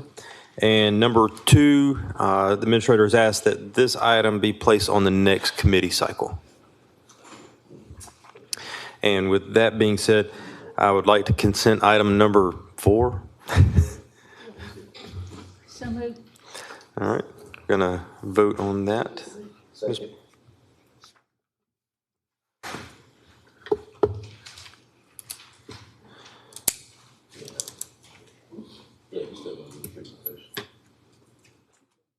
Commissioner Wimberly.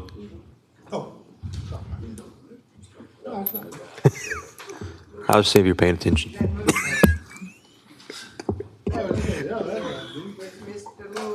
I'm sorry. The motion carries with Mr. Lewis out. All right, item number 3. Item number 3, presentation, Mr. Campbell Vaughn, Augusta Extension Agent, University of Georgia, regarding a partnership with Augusta Richmond County to approve receiving a grant for a full-time city arborist. Mr. Vaughn, good to see you. Yeah, good to see all of y'all as well. I came in to discuss this, and I've discussed this with multiple people throughout the city for a pretty good while. And what has happened is that I have worked an opportunity to get funding for 3 years off of a grant to fund a portion of a salary for a full-time arborist for the city, which is, we've been in dire need of one for a long time. So the grant is $50,000 a year. It's given by the CSRA Community Foundation, kind of in a collaboration with Georgia Power. And the way that we were hoping to work the arborist position is to establish an agent position in the extension office to where the arborist would have opportunities to use the resources of the University of Georgia and maybe tweak our MOU with the Augusta Richmond County and extensions memorandum of understanding to where we could hire this position full-time. We have a position that is looking to retire. It's a part-time position that the city of Augusta funds partially and the University of Georgia funds partially. We'd like to take those funds from that position, move them into this position, eliminate that part-time position, and what we're doing is asking the city to fund the remainder of this which would be somewhere in the range of $35,000, and if we had added maybe a vehicle and an allowance for some, equipment and driving type stuff, and possibly some continuing education stuff, probably looking at about $40,000. I think that it's probably a good thing for the city to be able to do, because I believe just alone we're paying close to $200,000. Mayor Johnson, I believe, might have said that in contracts for a certified arborist to just do assessment. This would give us an opportunity to not only have somebody that's reactive to some of the tree issues we have going on in the city of Augusta, but we could also be reactive in some long-term planning and trying to regrow our canopy, which is certainly in a large need from an aging of trees, but obviously from the devastation we had from Hurricane Helene 2 years ago. So Yeah, I'm glad to hear, and thank you for going out and finding a grant that could help fund this needed position as well. Have you had an opportunity to discuss this with the administration? we've discussed it a little bit. Mayor Johnson and I have just kind of pushed it back and forth a little bit. Ms. Allen and I have discussed it, and Maddie Sue and I have discussed it some. It has had so many moving parts. It's kind of difficult to get anybody to pin something down in terms of how we want to go about doing it. We have built a couple of job descriptions, some of which the CSRA Foundation would like to see, since they're paying basically half for the position, what the University of Georgia would like to see in terms of how they would work as an agent, and then some of the things I felt like we could do as a department director for the extension, how it could possibly help the city. But ultimately, the position is going to work for us, but it will kind of be a regional position as well. We kind of feel like we've got a lot of partners we need to deal with in terms of discussing an overall canopy and increase, as well as working with entities that are all trying to do the same thing, which is get our region back to kind of where it was and increase over the years. So I'm not sure if that answered your question or not. Maybe. Administrator Allen, what is the Administrator's Office recommendation in regards to this grant? As Mr. Bond stated, we're just waiting to kind of work out the respective details, and hopefully we can bring that back to the governing body. But we do appreciate them wanting to partner with us, because we do think this would be, we've heard the governing body state a number of times that we need to have an arborist for Augusta, and we are, to his point, spending around $200,000 currently now through contractual agreements to do that. So I think, of course, it is a benefit to Augusta, but I'd like to bring back the details of what we're going to be getting on the Augusta level as part of having this arborist on board. What kind of time frame do you think you'll need to be able to come back? I think, Campbell, how long do you think it'll take you to get that information? I'm not exactly sure what you need from me. I mean, I've got most of the funds set. We've got a little bit of playroom here and there, depending on the experience level. We've kind of come up, we're working on a job description, but for the most part, within about $5,000 one way or another, that's all we need from the city. Everything else is taken care of from the University of Georgia standpoint and the Community Foundation standpoint. We would need to just have an agreement that we can move the funds from the part-time position, the position Suzanne Holmes has held for years. She's looking to retire. If we could move those funds into this position, plus do the additional portion.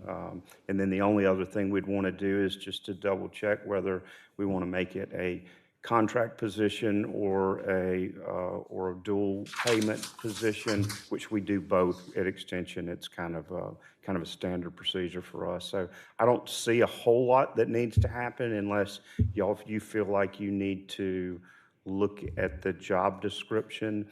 But I will say that the CSRA Community Foundation kind of wants this person to be based out of Augusta, but also have some regional responsibility as well. So they are not going to be a specific person set for Richmond County 100%, but we can make it to where they are going to be the arborist that is looking for trees, that we can cut that contract portion out of what we're paying right now. As far as this regional part that you have mentioned a couple of times, are the other partners in the region helping to pay for this? No, they're not. But just CSRA Foundation. I mean, that's what they are as regional.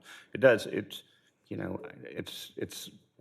like I give a program in North Augusta or Columbia County. So it's that kind of thing. Yeah. It's not going to be that they're not going to be Columbia County's arborist, or they're not, and they would be Just for tree assessment stuff, they would just be doing Richmond County. It would be long-term regional planning for reforestation and working with other partners that are in the same realms that we are.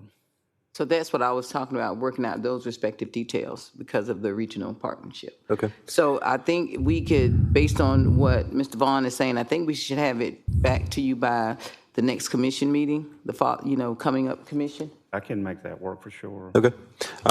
Got a few people in the queue. Commissioner Rice. Thank you, Commissioner Garrett. I just wanted to say this is music to my ears. Music to my ears. We have been talking about an arborist since I've been on this commission. And we've been talking about it, And I've known you most of my life, Campbell.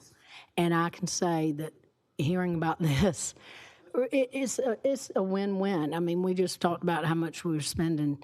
And this is something that I know that you will also follow up with and be on board with when it takes form, shape. Yes.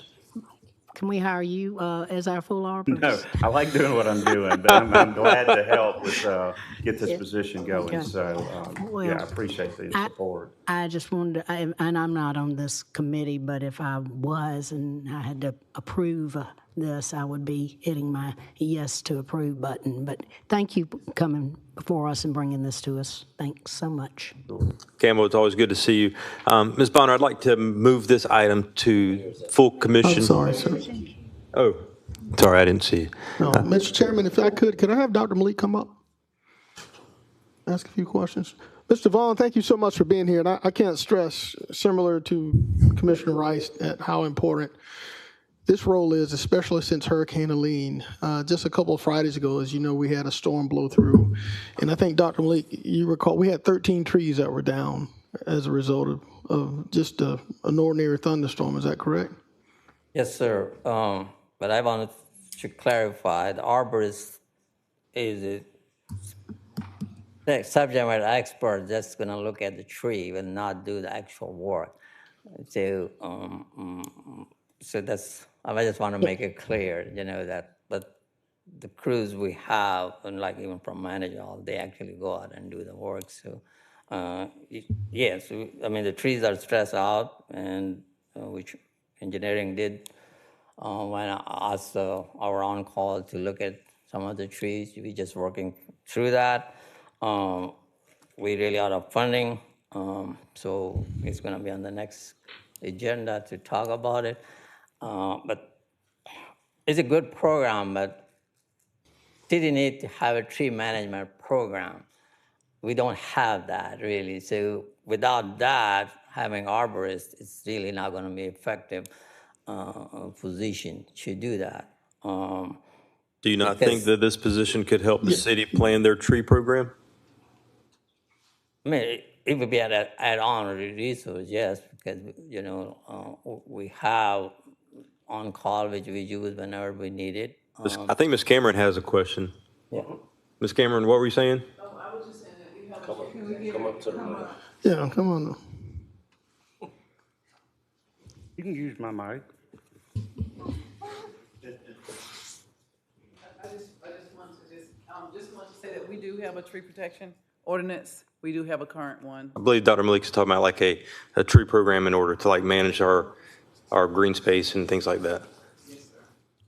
So, yeah, so, sorry, can I add? Yes. Go ahead. Yeah, so really, we discussed this tree ordinance when Commissioner Franklin was there, and there was a task which I completed, and it's still somewhere in the queue to revisit the ordinance.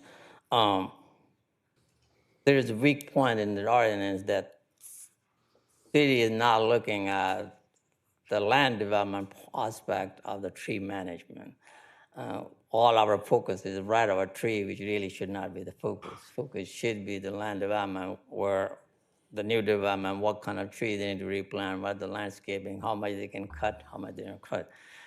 So from that aspect, this position definitely will help, but that's really more for the planning than the engineering part of it. But I just wanted, since we're talking about, just to bring it up that, holistically, we need to have that program because the landscape plan is one of the requirements for the site plan or the subdivision plan development. And I'm not sure who reviewed that.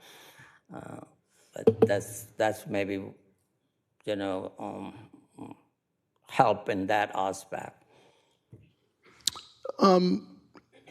Based on the devastation from Hurricane Helene, one of the number one complaints we get in the city, and I've probably received 2 or 3 this week, is the number of either rotten or trees that are in jeopardy of falling. There's still a lot of leaning trees, probably on right-of-ways. Campbell, do you see this as an opportunity to kind of help in our long-term recovery with addressing that, too, helping replenish the tree canopy? How can we make this program work to where it adds to what Dr. Malik is saying, the gaps to where we don't have an arborist that provides direction to cutting the trees? Yeah, I would see that this person would actually have the opportunities to do assessments on things and say, this is something that can wait a year, this is something that needs to come down right away. I think that's the first thing that we could do where we're not having to say, somebody call in 311, say, I got a leaning tree, and then we got to send over a certified arborist to get it checked. This person would be that person that could do that. That would be a main part of what they did. They could spend a day or two doing tree assessment stuff. But then you would work into, get them involved with folks that are interested in doing the replanting stuff. If you look at Augusta tomorrow's master plan, their number 3 on their master plan is to have somebody available to be able to do planting for trees throughout. We have a huge need for it, and it would be good to have somebody that really got involved. There's a lot of people that are really interested in spending on money to replant trees. We've got just this past Friday, I met with folks with Georgia Power that are looking to donate $50,000 towards tree replanting stuff. That's the type of programs that an arborist could take on and run with.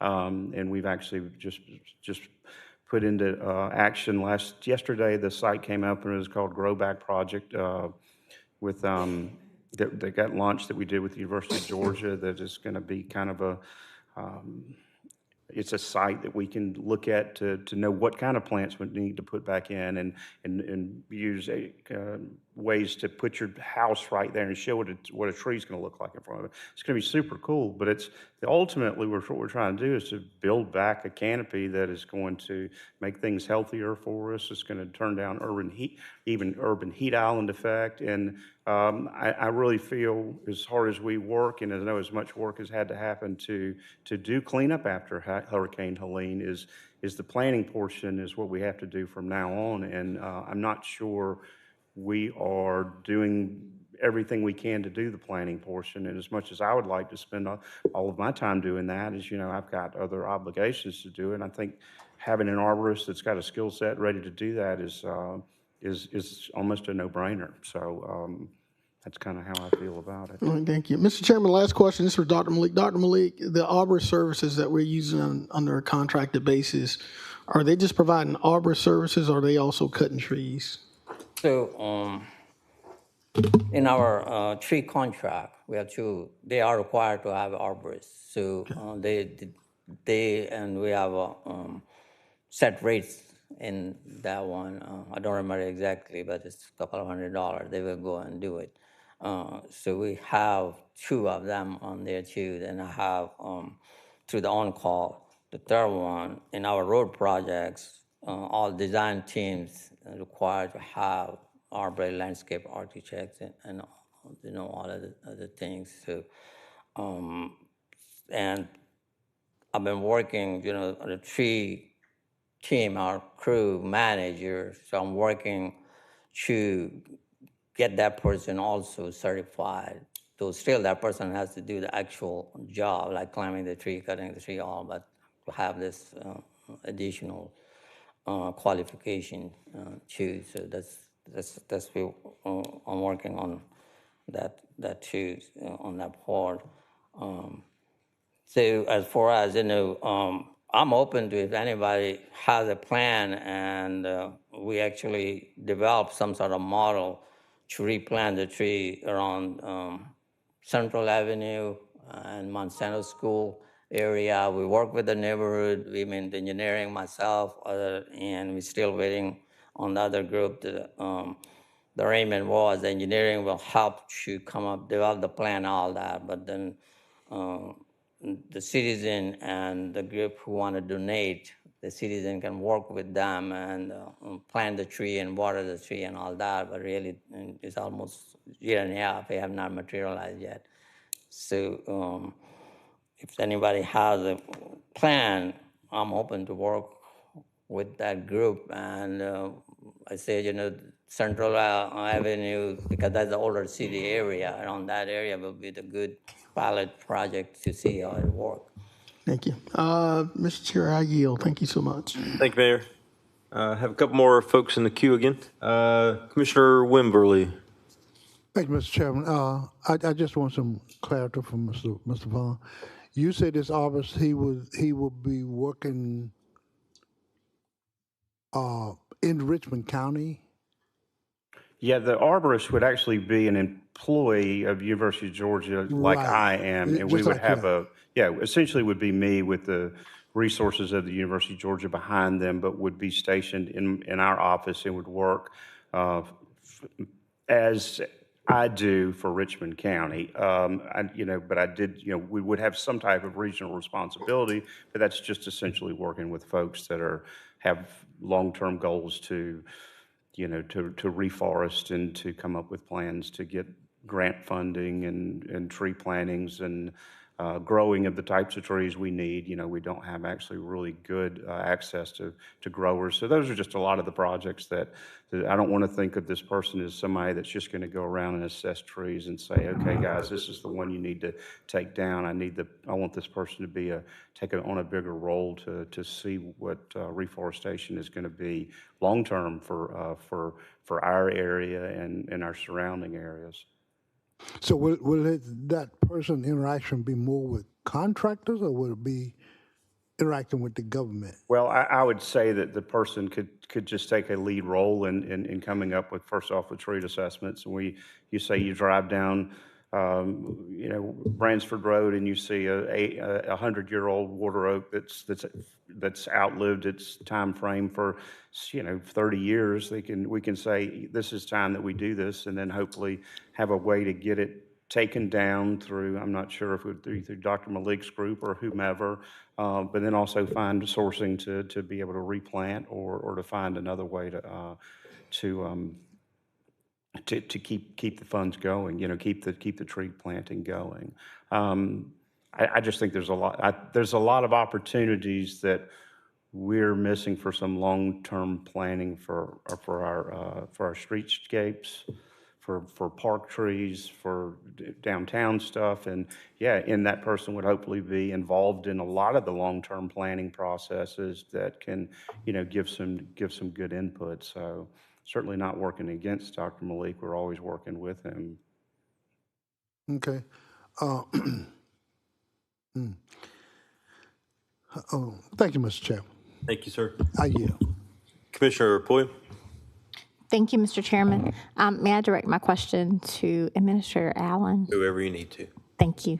Administrator Allen, if we move forward with this, right now as our structure is set up, what department would the arborist report to? We could look at that being under the ground management department. Okay. All right. Thank you. Thank you all for your input. And as we heard earlier, they think that they can have the MOU and everything, all the specifics ready by full commission next week. So it'd be my recommendation that we move this forward with no recommendation to the full commission with no objections. Hearing none. Campbell, thank you for being here. Dr. Malik, thank you for your input. Looking forward to seeing how this all can work out to Augusta's favor.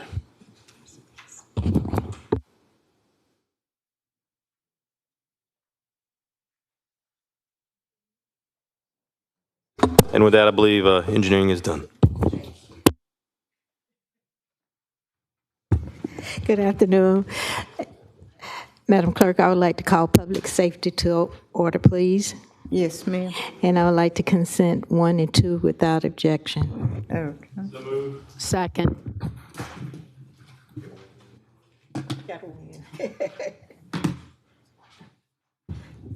With that, Ms. Bonner, public safety come to close. Thank you. Oh, you said without objection. She said without objection. Second. And I didn't hear any, so.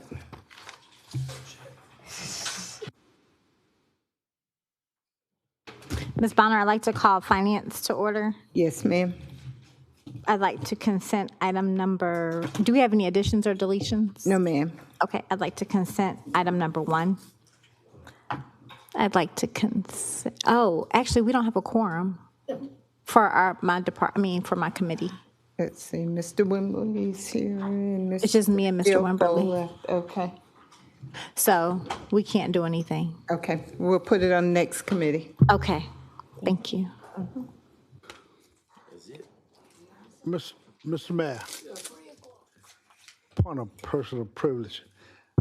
Mr. Vaughn mentioned master plan, the county master plan. What is that, Augusta tomorrow? That's tomorrow. Now, they have a master plan. We have a strategic plan. We do. Which one are we working off of? It's been a collaboration of most. As you know, Augusta University has a plan, so does That's Augusta for the tomorrow. university, right? Yeah, but it's still part of the city. It incorporates us because they have boundaries outside of the main campus. Yeah, okay. Yeah. Still the university. Yeah. Okay. So what is this master plan? There's several iterations of it. Mr. Vaughn just mentioned a portion of it. He said something about Section 3 or whatever, that he was mentioning that he was using as part of his ask for this arborist. We adjourn. Turn it off.